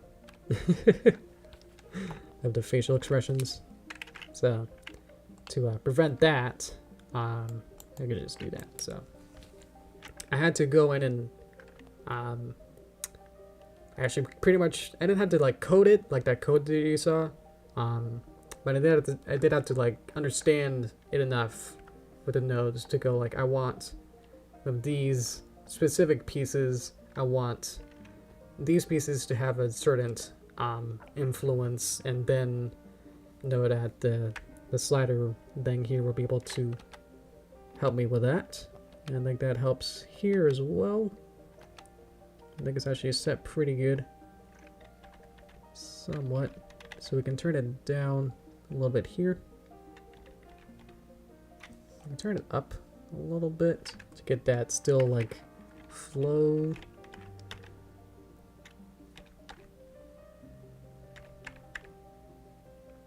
And then once it kind of gets... Okay, so maybe I thought once we kind of get going with it, and then she's going to probably be more still, we can turn the influence of it back on 200. So otherwise, it won't then move for the rest of this motion here. There we go. Okay, cool.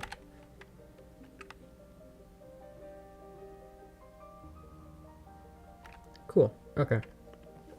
So it's about as far as we got from animation, but I think just having that little kind of head rotation here definitely sells it being more of a 3D object. Yeah. Let's get that more there. We can also play with the mouth to get... Let's start playing with that. We can bring it down a little bit here.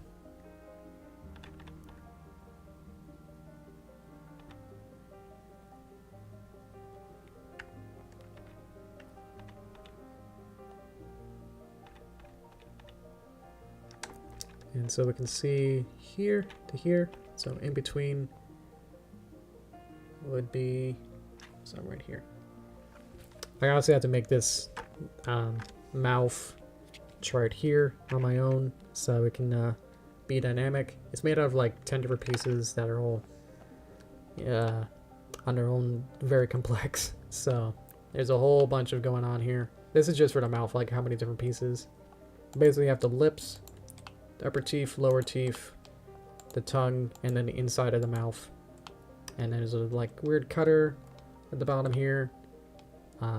That hides things, separating the lips into different pieces. Everything has a deformer, and then setting different poses for every single mouth shape, and then making the same style of like the head movement to create this kind of matrix. We're gonna interpolate between all those set positions. So I talked about that a little bit more in the last stream, so watch that if you like. I'm left-handed, so I can actually see through my hand.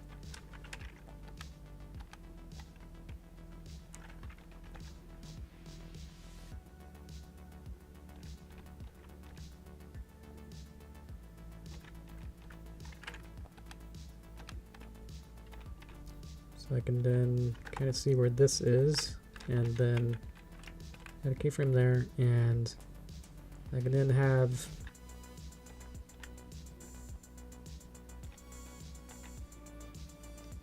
keyframe here, and then we would do that.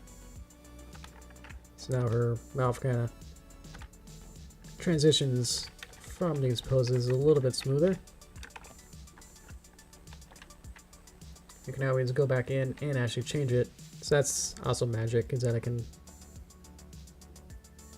modify it as I go. But as it goes pretty fast, so you don't really see it. I've always been scared of this kind of style. It's more how 3D model work, voltage controls are. I just never really got...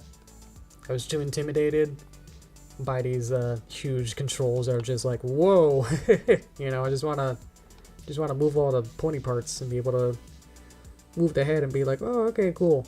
And then the mouth, you know, be like a whole bunch of different pre-made, baked mouth shapes, or they were basically pictures that look like this, and then you weren't able to get anything in between them because they were pre-baked drawings. Like if there was a drawing that looked exactly like this, and if you wanted it to be a little bit smaller, yeah, you couldn't.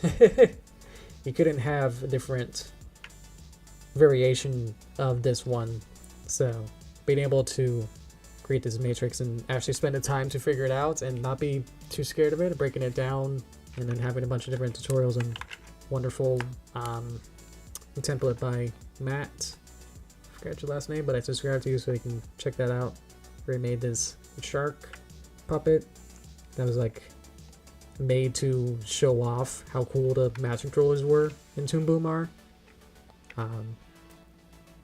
Definitely helps a lot to not be too scared of it. And I made all this, you know, everything here I made on my own. So everything here is from scratch. So I'm really proud of this. This is really fun. I'm definitely getting more advanced with all this craziness. So yeah. Let's see.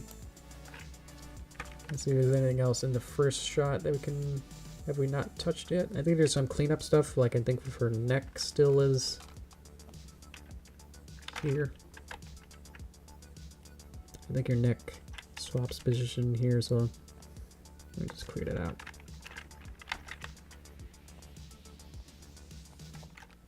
And I think the left thing to do is the legs,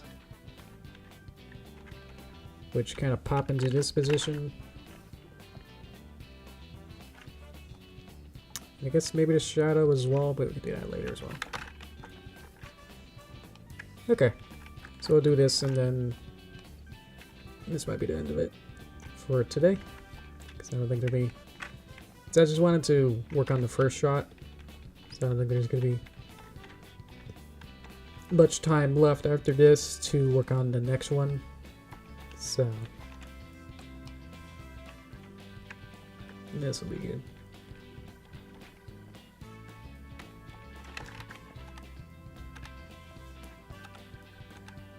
Just add a little bit more life to all this.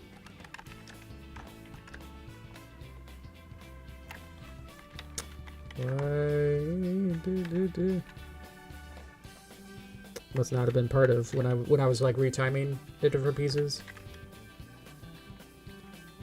I think that's why it was off a frame.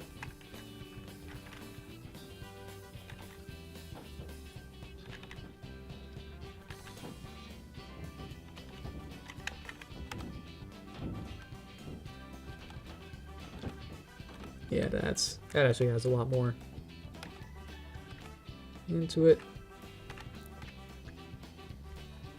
I think I want to move her leg so that it's more flat like where it was, and then start to then rotate into place. Now it's super fast. Can't even see it. Pew. And then kind of rotate in.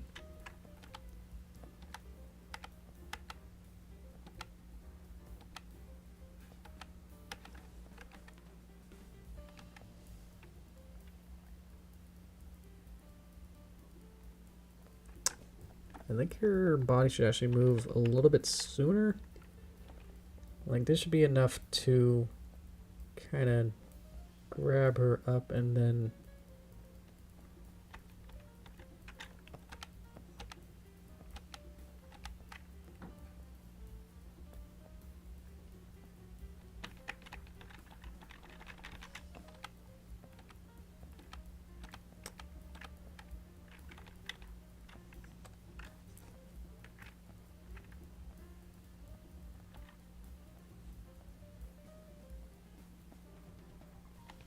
I wrote these out.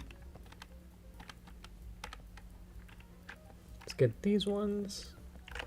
Back legs.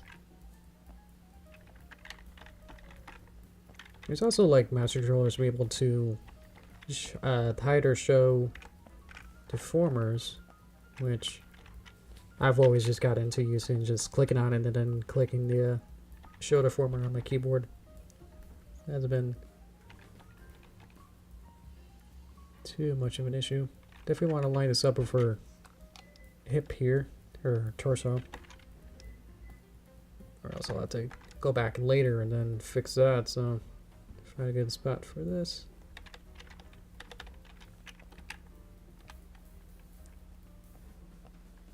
Ah, did it again. Ah, man. I broke it. Whoop, maybe? Oh, we're good. Okay, cool. Whew. Okay. And there's usually too much going on here.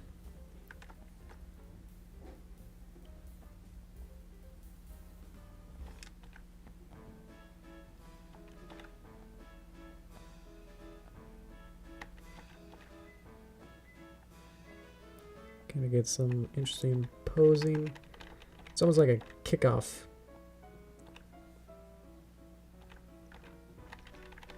Kind of like a splaying out to then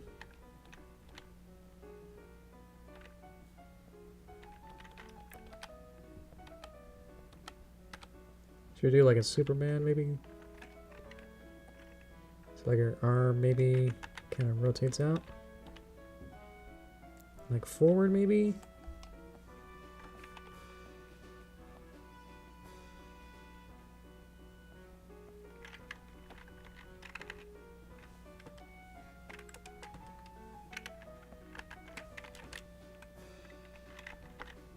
Get something like that instead. And her leg kind of goes back in, so I'll have to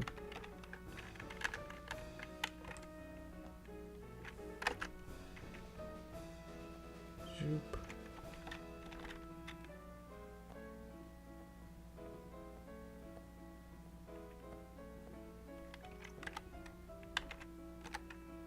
And then we'll have to fix it here.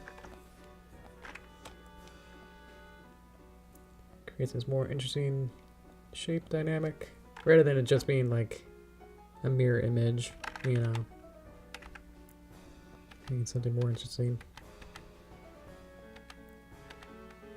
Let's do the shadow and then we should be good.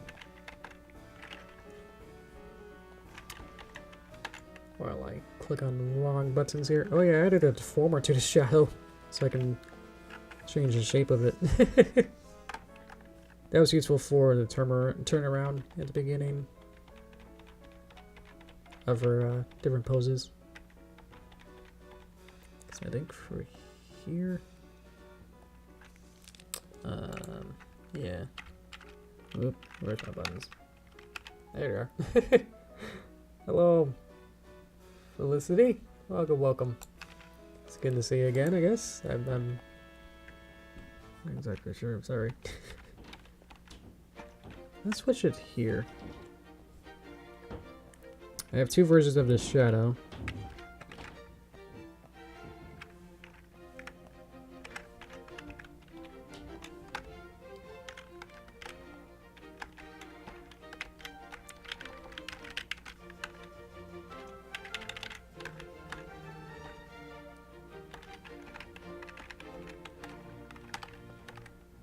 Oh yeah, this needs some work here.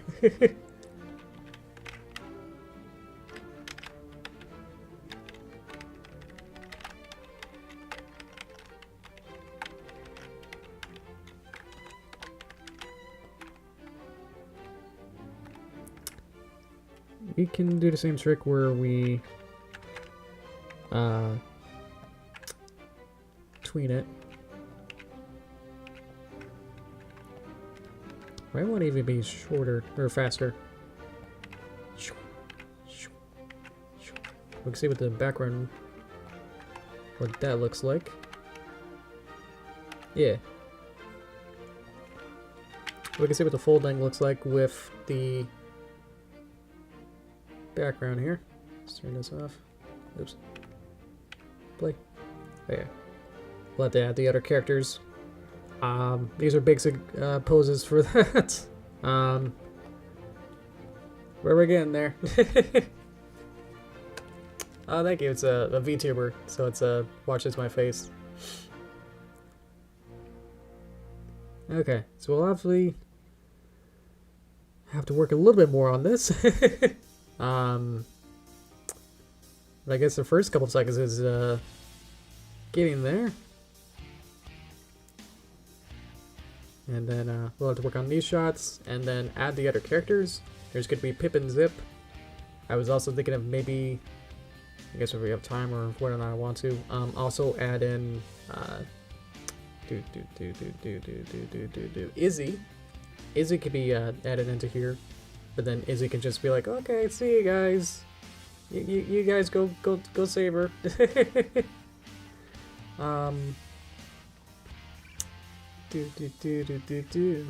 But yeah, you can see like I only really had to work with the animate the body pieces, and then all the hair, tail, and bag physics kind of took over. Like I had to animate her hair there, so that was cool. Definitely saved some time that I only had to, or I guess I only had to animate it or like add the tolerance slider for the hair physics. But that's literally just a slider, so I didn't have to go into the keyframe it all, especially the turnaround. That was also tricky. But we're getting there. Considering we only had the layout for the first shot, last week, and now we got the. Actually, it only took like a couple hours, but we got all of the first and I guess half of the second shot pretty much set up. So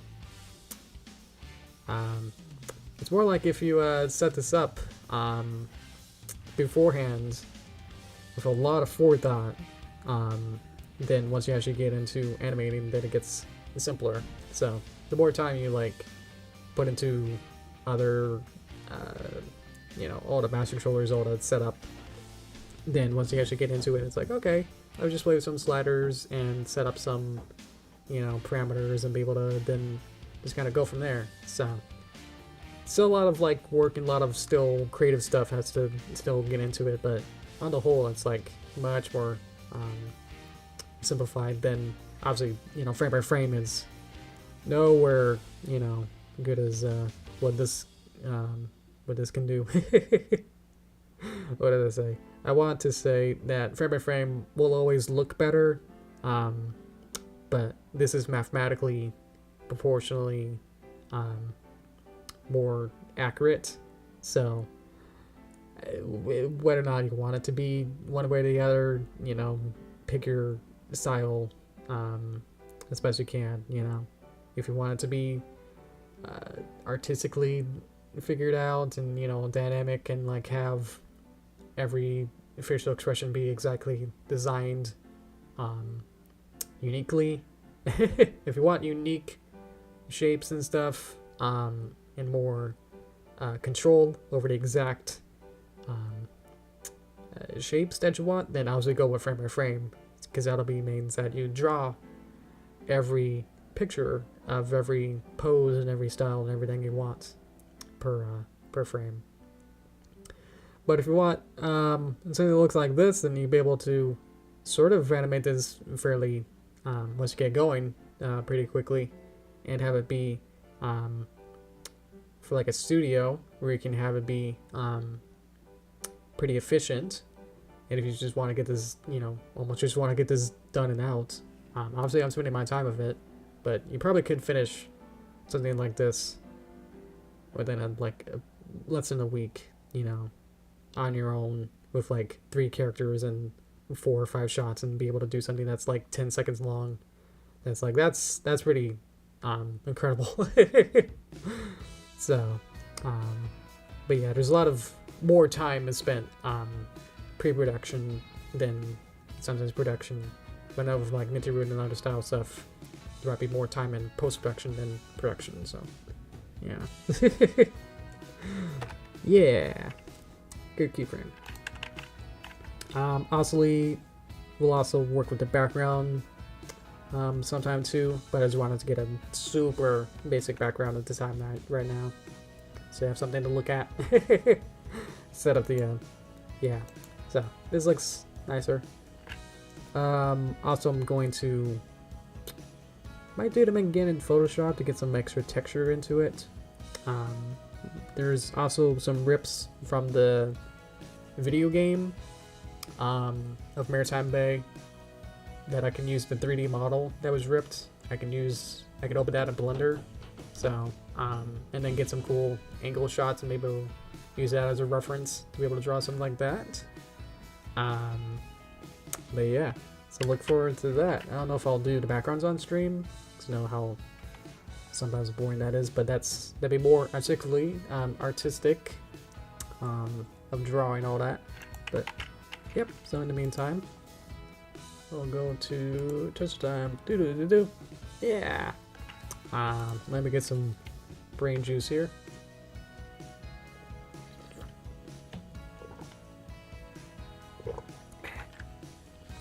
Community chat. Oh, awesome. Well, you came to the right place now.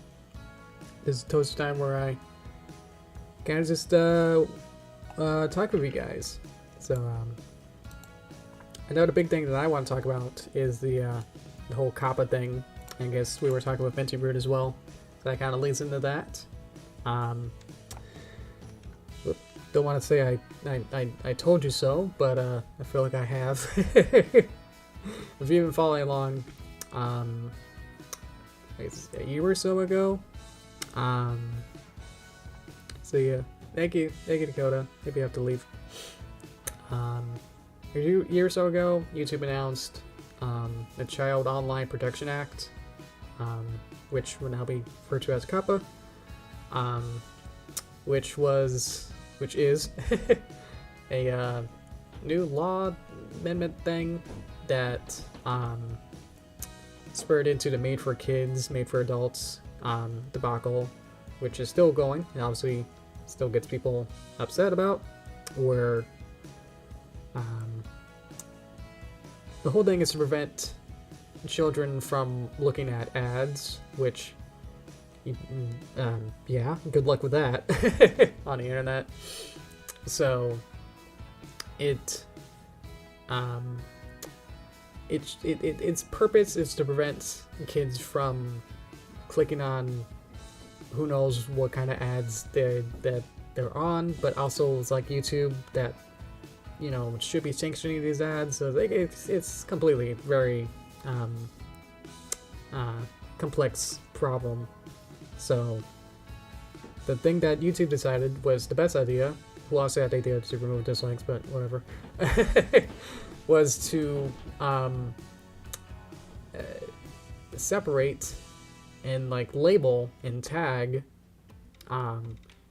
every single video on YouTube to either have the tag made for kids or not made for kids. And that means that kids then won't be able to see those ads on made for kids videos. They won't be able to comment, they won't be able to have multi-view stuff where you can't, multiplayer view where you can't put it in picture-in-picture in a smaller view, which I still don't understand that part. And whole bunch of other restrictions. And if your video is labeled as that means I think you might not also get ad money from it, because obviously there's no ads on it. So it's a real lose-lose situation for a lot of both ways of everything. So, because obviously YouTube doesn't get that kind of money either. So, and creator doesn't get it, and it just and it loses its target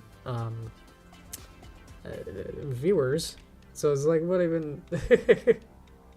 Exactly. It's you can't even have a YouTube account unless you're 13. So the whole point of like YouTube Kids doesn't even make sense on a ground point with that.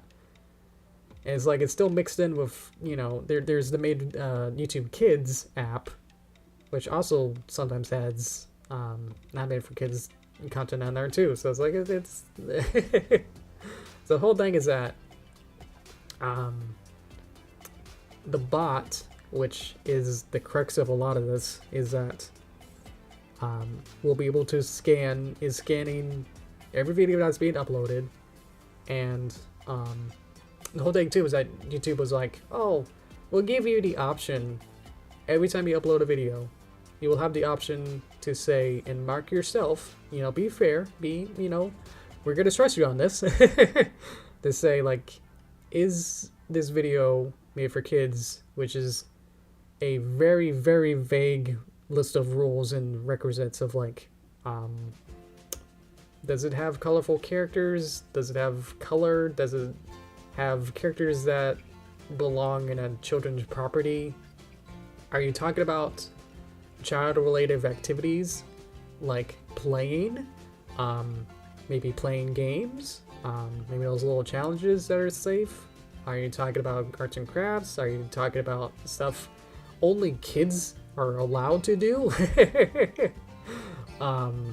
And it's like, wait a minute, that's a lot of things. Like, you know, the whole adult, you know, Lego sphere, you know, like what does that fall into? It's like, well, it's for the adults to play with the Legos and do their channels, but Lego should be labeled as a kid thing. So it's like, there was many people that are upset about that sphere of like, hey, wait a minute, my whole adult livelihood is based on making Lego videos. It's like, wait a minute. It's like now somebody spun into cartoons, and it's like, well, cartoons are only viewed by kids, obviously, so every cartoon should then be labeled as a made for kids thing, based on, you know, how their vague rules are.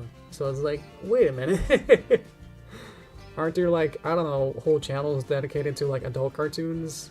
Isn't there Adult Swim, you know, and like how much racy stuff is in there? It's like, well, it's gray areas. Like, it can be made for kids and at some level, and sometimes it gets that wrong where it's like, he said some stuff, but it's like, yeah, it's got some cute characters, so it's made for kids.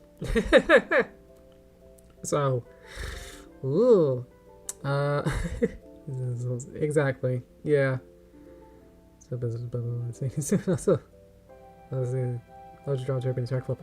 Oh, awesome! Yeah, if you have any fan art, post it in the Discord, and then in the fan art section, and I'll be sure to put that in the slideshow. So thank you. Thank you for joining too. But yeah, so what I think happened with Mintyroot, and I saw like another instance where it's like another YouTuber came out and saying like, oh, my video also got copied. And I believe what both of them share is that they both say My Little Pony in the title. That's my only guess, is that that's why it got more than, you know, more likely to be stroked or you know, copied in a sense, is that Mintyroot's video is literally typed out My Little Pony : missing out, and then the other one was MLP animation something something, and it's like, hey, wait a minute, both of those literally say the keywords in the title, My Little Pony? Huh. I wonder why the bot was able to look at that and then just say, like, on a blanket statement, is there cute characters that belong to a children's property? Whoops, yep. Affirmative. Okay, executive decision, made for kids. And then if a real person supposedly looks at it, you know, they'll be able to say, like, Mintyroot stuff is generally pretty tame, so it's like, it's more than likely that it'll probably stay made for kids unless something really does, you know, spark up, and it's like, it's, because it honestly, there isn't anything that would really say, like, it has the mature themes of, you know, fear of missing out, but it's like, is that enough of a thematic theme that only adults can have? You know what I mean? So it's like, it's yeah, exactly. it's hard, you know, but just by the blanket statement of children property characters talking in cute voices, and then that's also another thing probably, is that they got the voice acting that sound child friendly. With nothing really obscene, it's like, it's more than likely to just probably just say, like, made for kids if nothing else really happens. There have been ones where they have been turned around after large outspoken, where you actually have a person look at it, but on the whole, it's like more than likely to be you know, label mark made for kids, which is really sad, obviously, because. But it's also like, Mitchroot also said like, oh, I spent like 100 hours, you know, and this is a year-long project. I don't want it to be made for kids, and it's like, honestly, I don't think YouTube's gonna care on the front that you spent a year on it, you know. I don't think that's really an important factor into this. It's like it's really hard to plead your case of my children cartoon parody that has nothing really actually obscene in it should be marked for adults. You know what I mean? It's like, wait a minute. What can you actually defend and say like to it to really say like, hey, take this video, watch it, and then say, oh, well, yeah, obviously this is made for an adult thing. It has the themes of all the nostalgia and like the 10-year-old stuff of season 1 stuff, which story-wise was amazing. But also it's like on a YouTube standpoint of like all the rules, it's like you're still using children's character properties in a wholesome way.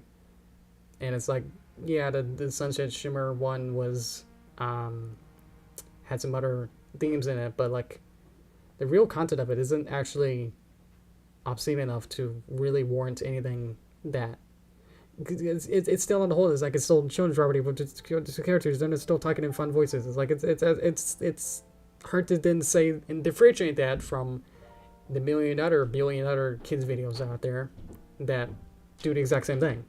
So on my opinion, it's like being marketed as made for kids actually makes sense, and I have a hard time figuring out and deducing and pinpointing into what would determine it, and then flip the switch and being like, oh yeah, I see this as made for adults. So that's my opinion. So yeah. It's, yeah.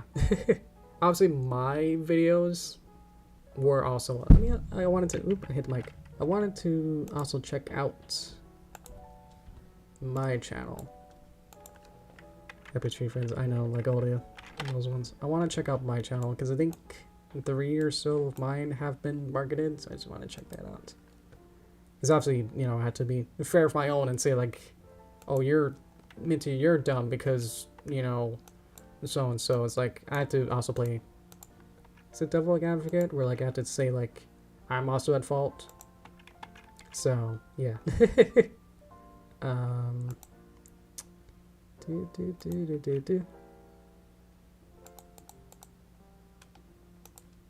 Going to here.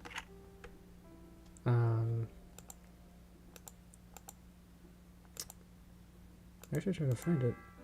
There's actually a filter button here. Where'd they go? I thought I had some. Hang on. This isn't helping. So I can open this because I have the videos here. I can go to filter. Let's see if I can move this over. I have filter. I have made for kids. That's a button here. I know it's really small. Made for kids, set by you. Set to made for kids by YouTube, not made for kids and not set. And I'm trying to say by YouTube. And then it gets me this generic design that I'm also not really happy with. I was pretty sure. I'll gotta keep looking. It's gotta be.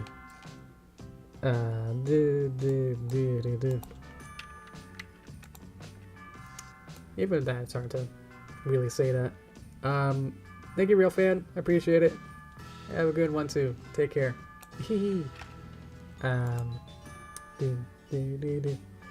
That's where within content video keep going away. Like, isn't the SpongeBob movie remake had a big disclaimer like, oh, we're doing a fan parody, so it's okay, you know, don't worry about it. Please, Wacom and whoever else who owns this, we're using original audio with original animation, so copyright-wise, it should be fine. And, you know, it's made for love and then dedicated to the Steven, so it's like, it should be, you know, okay. And then immediately got made for kids from the bot, and then that got enough of a Twitter everything that it got made for adults. So it can't happen, but I don't know. I'm looking through it. Huh. I think it's right. Yeah, the ones that I had, it was like the 2013, 2014 videos. I saw some ones that were, I would say have some ones that are copyright claimed, because I had some music and some other fun stuff in those. But I'm looking through it, yeah. Let me see if we can, pull this up. How should I do this? Let me open this back up. Hang on, I'm doing some Twitch stuff here. Nope, okay. It's YouTube stuff. Okay. So this is my channel. Check out all my fun stats. I think you can sort of see the... How much can you see? You can see the restrictions. Okay, so there's nothing deflammatory about any of this. But yeah, you see some ineligible copyright claims. I thought for sure. I haven't actually checked this. I forgot to check this. Because I was like, oh, for sure, you know, some of these are. Can't be monetized for some reason. But, I think for restrictions or something, it would say made for kids. Limited. Eventually, you know, this is before I really got into making them for chump change. So this is before I actually understood copyright stuff. So pretty sure some of these ones. Huh. Sorry, I had to go back out.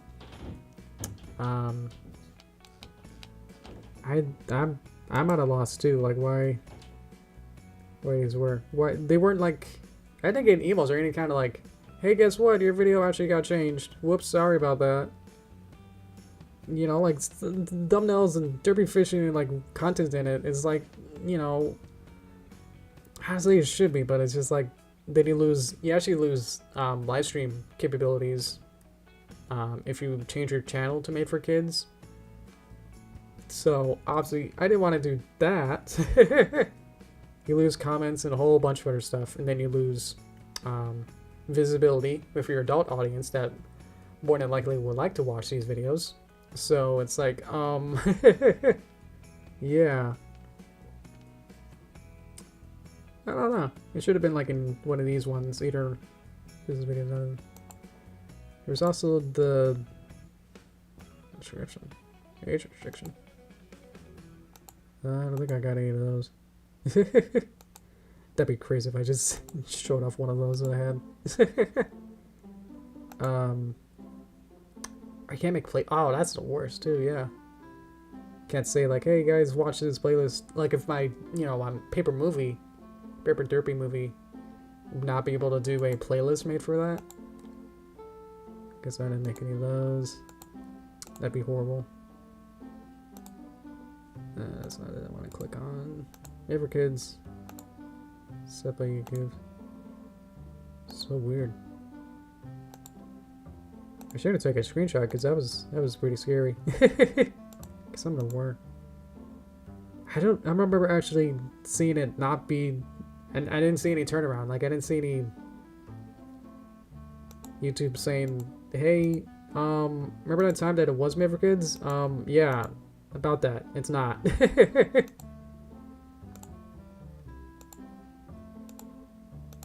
And then all it is. Crazy. Okay. Well, obviously, knock on wood, because this can definitely change that in the blink of an eye, and then I'll fall off. But thankfully, it's about my trophy engraving gig. Haha. So I have that. I have life security there. Well done. Okay.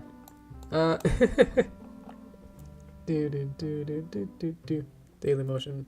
I started to put a couple stuff on Daily Motion, but each of them got like 1.5 views, and they were all from me. So I was like, oh. It didn't reach anything substantial after a while, so I gave up.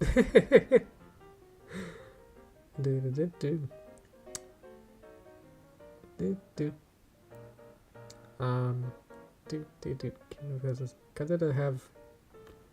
that I have in playlist got removed. The small player on mobile does not work either with movers. Yeah, I think that the small player is the picture-in-picture thing, and I think that works on desktop too, or it does the same thing on desktop, so that would also not work. But man, yeah. I don't know what kind of resolution or, you know, kind of takeaway from this is. Obviously, YouTube had a lawsuit that was like in the billions or something. That's why they had to do this, you know, as a thing. Obviously, it's for the kids. Can't have kids walking around with iPads and then watching something, an ad or unsavory thing, you know, on regular YouTube, which you have to be 13 to have an account. But also, if you're young enough to not have an account, then you might not have the would you even have the ability to like turn off and on adult content anyway? If you don't, is that even, if you're logged out, can you even do that? And wouldn't it be safe then if you weren't logged in and then the button to turn on and off adult content wasn't even a thing? So what? Aren't they like exposed to like ads every day anyway? Can you even avoid them anyway?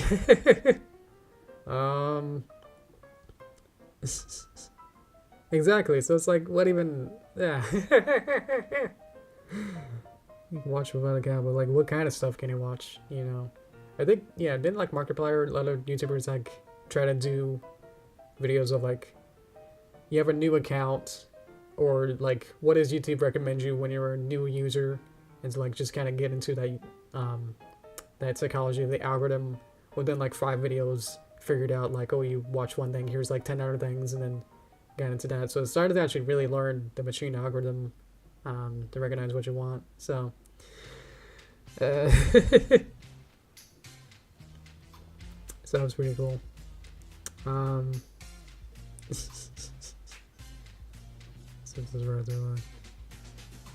What's NND? Or is that not safe for work or something? But yeah, I mean, I would like, you know, I for Minty and other made for kids people who got struck, like all those different people who make content that use child property stuff, I do wish them the best, obviously. Ah, okay. That's like, oh, something weeby to talk about. I knew it was something weebish. I do wish them the best. Obviously, it's, I think once I took a break from YouTube and not having to worry about algorithms and content and trying to keep up and maintaining the audience and try to do everything for you guys and, you know, keep it on a treadmill and like making sure that I have enough content and what do I got to do tomorrow? Is there something is there some trend that I should be able to do? And it's like, yeah, you know, you get into that spiral of like freaking out of like all different stuff of the social media stuff. And it was like had a job that was outside and work on something completely different, had nothing to do with art in a sense, had graphic design, but it's like all these text-based stuff that is completely different brain, and learning different things and working with my hands and screwdrivings and tape and different tools. I realized that YouTube is not actually the focus of my, having YouTube not be the focus of my life actually gave me much more clarity into like, oh, I don't actually have to worry about this stuff. Life isn't about YouTube.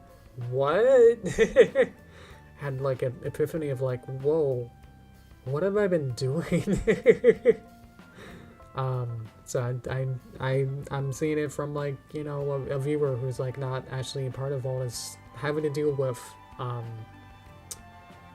yeah all this craziness. And I was like, wow. It was a good breath of fresh air. So if you guys have ever you know, content creators or anyone else who gets in that spiral, I walking outside and actually doing something, doing a different hobby that you've never done before, it's probably the easiest. away from the computer is actually really refreshing. And actually gave me clarity, like, oh, this is made for kid stuff, and you know what this means, and actually having a revenue source that's not dependent on robots that can easily take over the world is like, whoa. It was actually really really eye-opening. I was like, wow, this is nice. It's now like, you know, doing all these projects that are all kind of side projects, working on a movie that's taken a long time, but it's like be able to not have to worry about deadlines and just having fun. It's like, oh wow. So I hope for the people who do get affected and have been affected by copy stuff realize that it is an issue. You definitely should be worried about it in some sense, but also don't think it's the end of the world that this happens, and to not go into an extreme lengths of freaking outness, anxiety-induced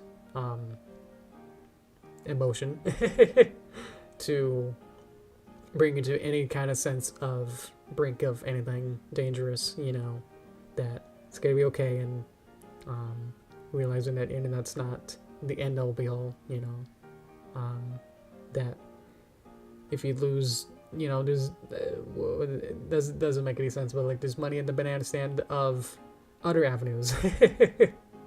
So but yeah. Touching grass, that was nice. Do do do do do do do do. It was a directory. I'm sorry. I don't know what else did. Was it on Taco also something? Okay. I don't know what else to say in a moment. But yeah, it was real nice. I think with that, I'd like I'll stop the stream and then have some food, take a rest, and maybe work a little bit more on my movie a little bit, but probably just hang out. I think I'll try to make myself be lazy. It's actually is nice and refreshing. Definitely stuff will come out when they're ready. But until then, yeah. See you later. Thank you, Felicity, and thank you, Star. Everyone else who came in, thank you so much as well. So yeah, until then, see you guys. I'm gonna wrap it up now. So yeah, see you then. So yeah, see you next week. Thank you. Yeah. Be good. Thank you. All right. See you guys.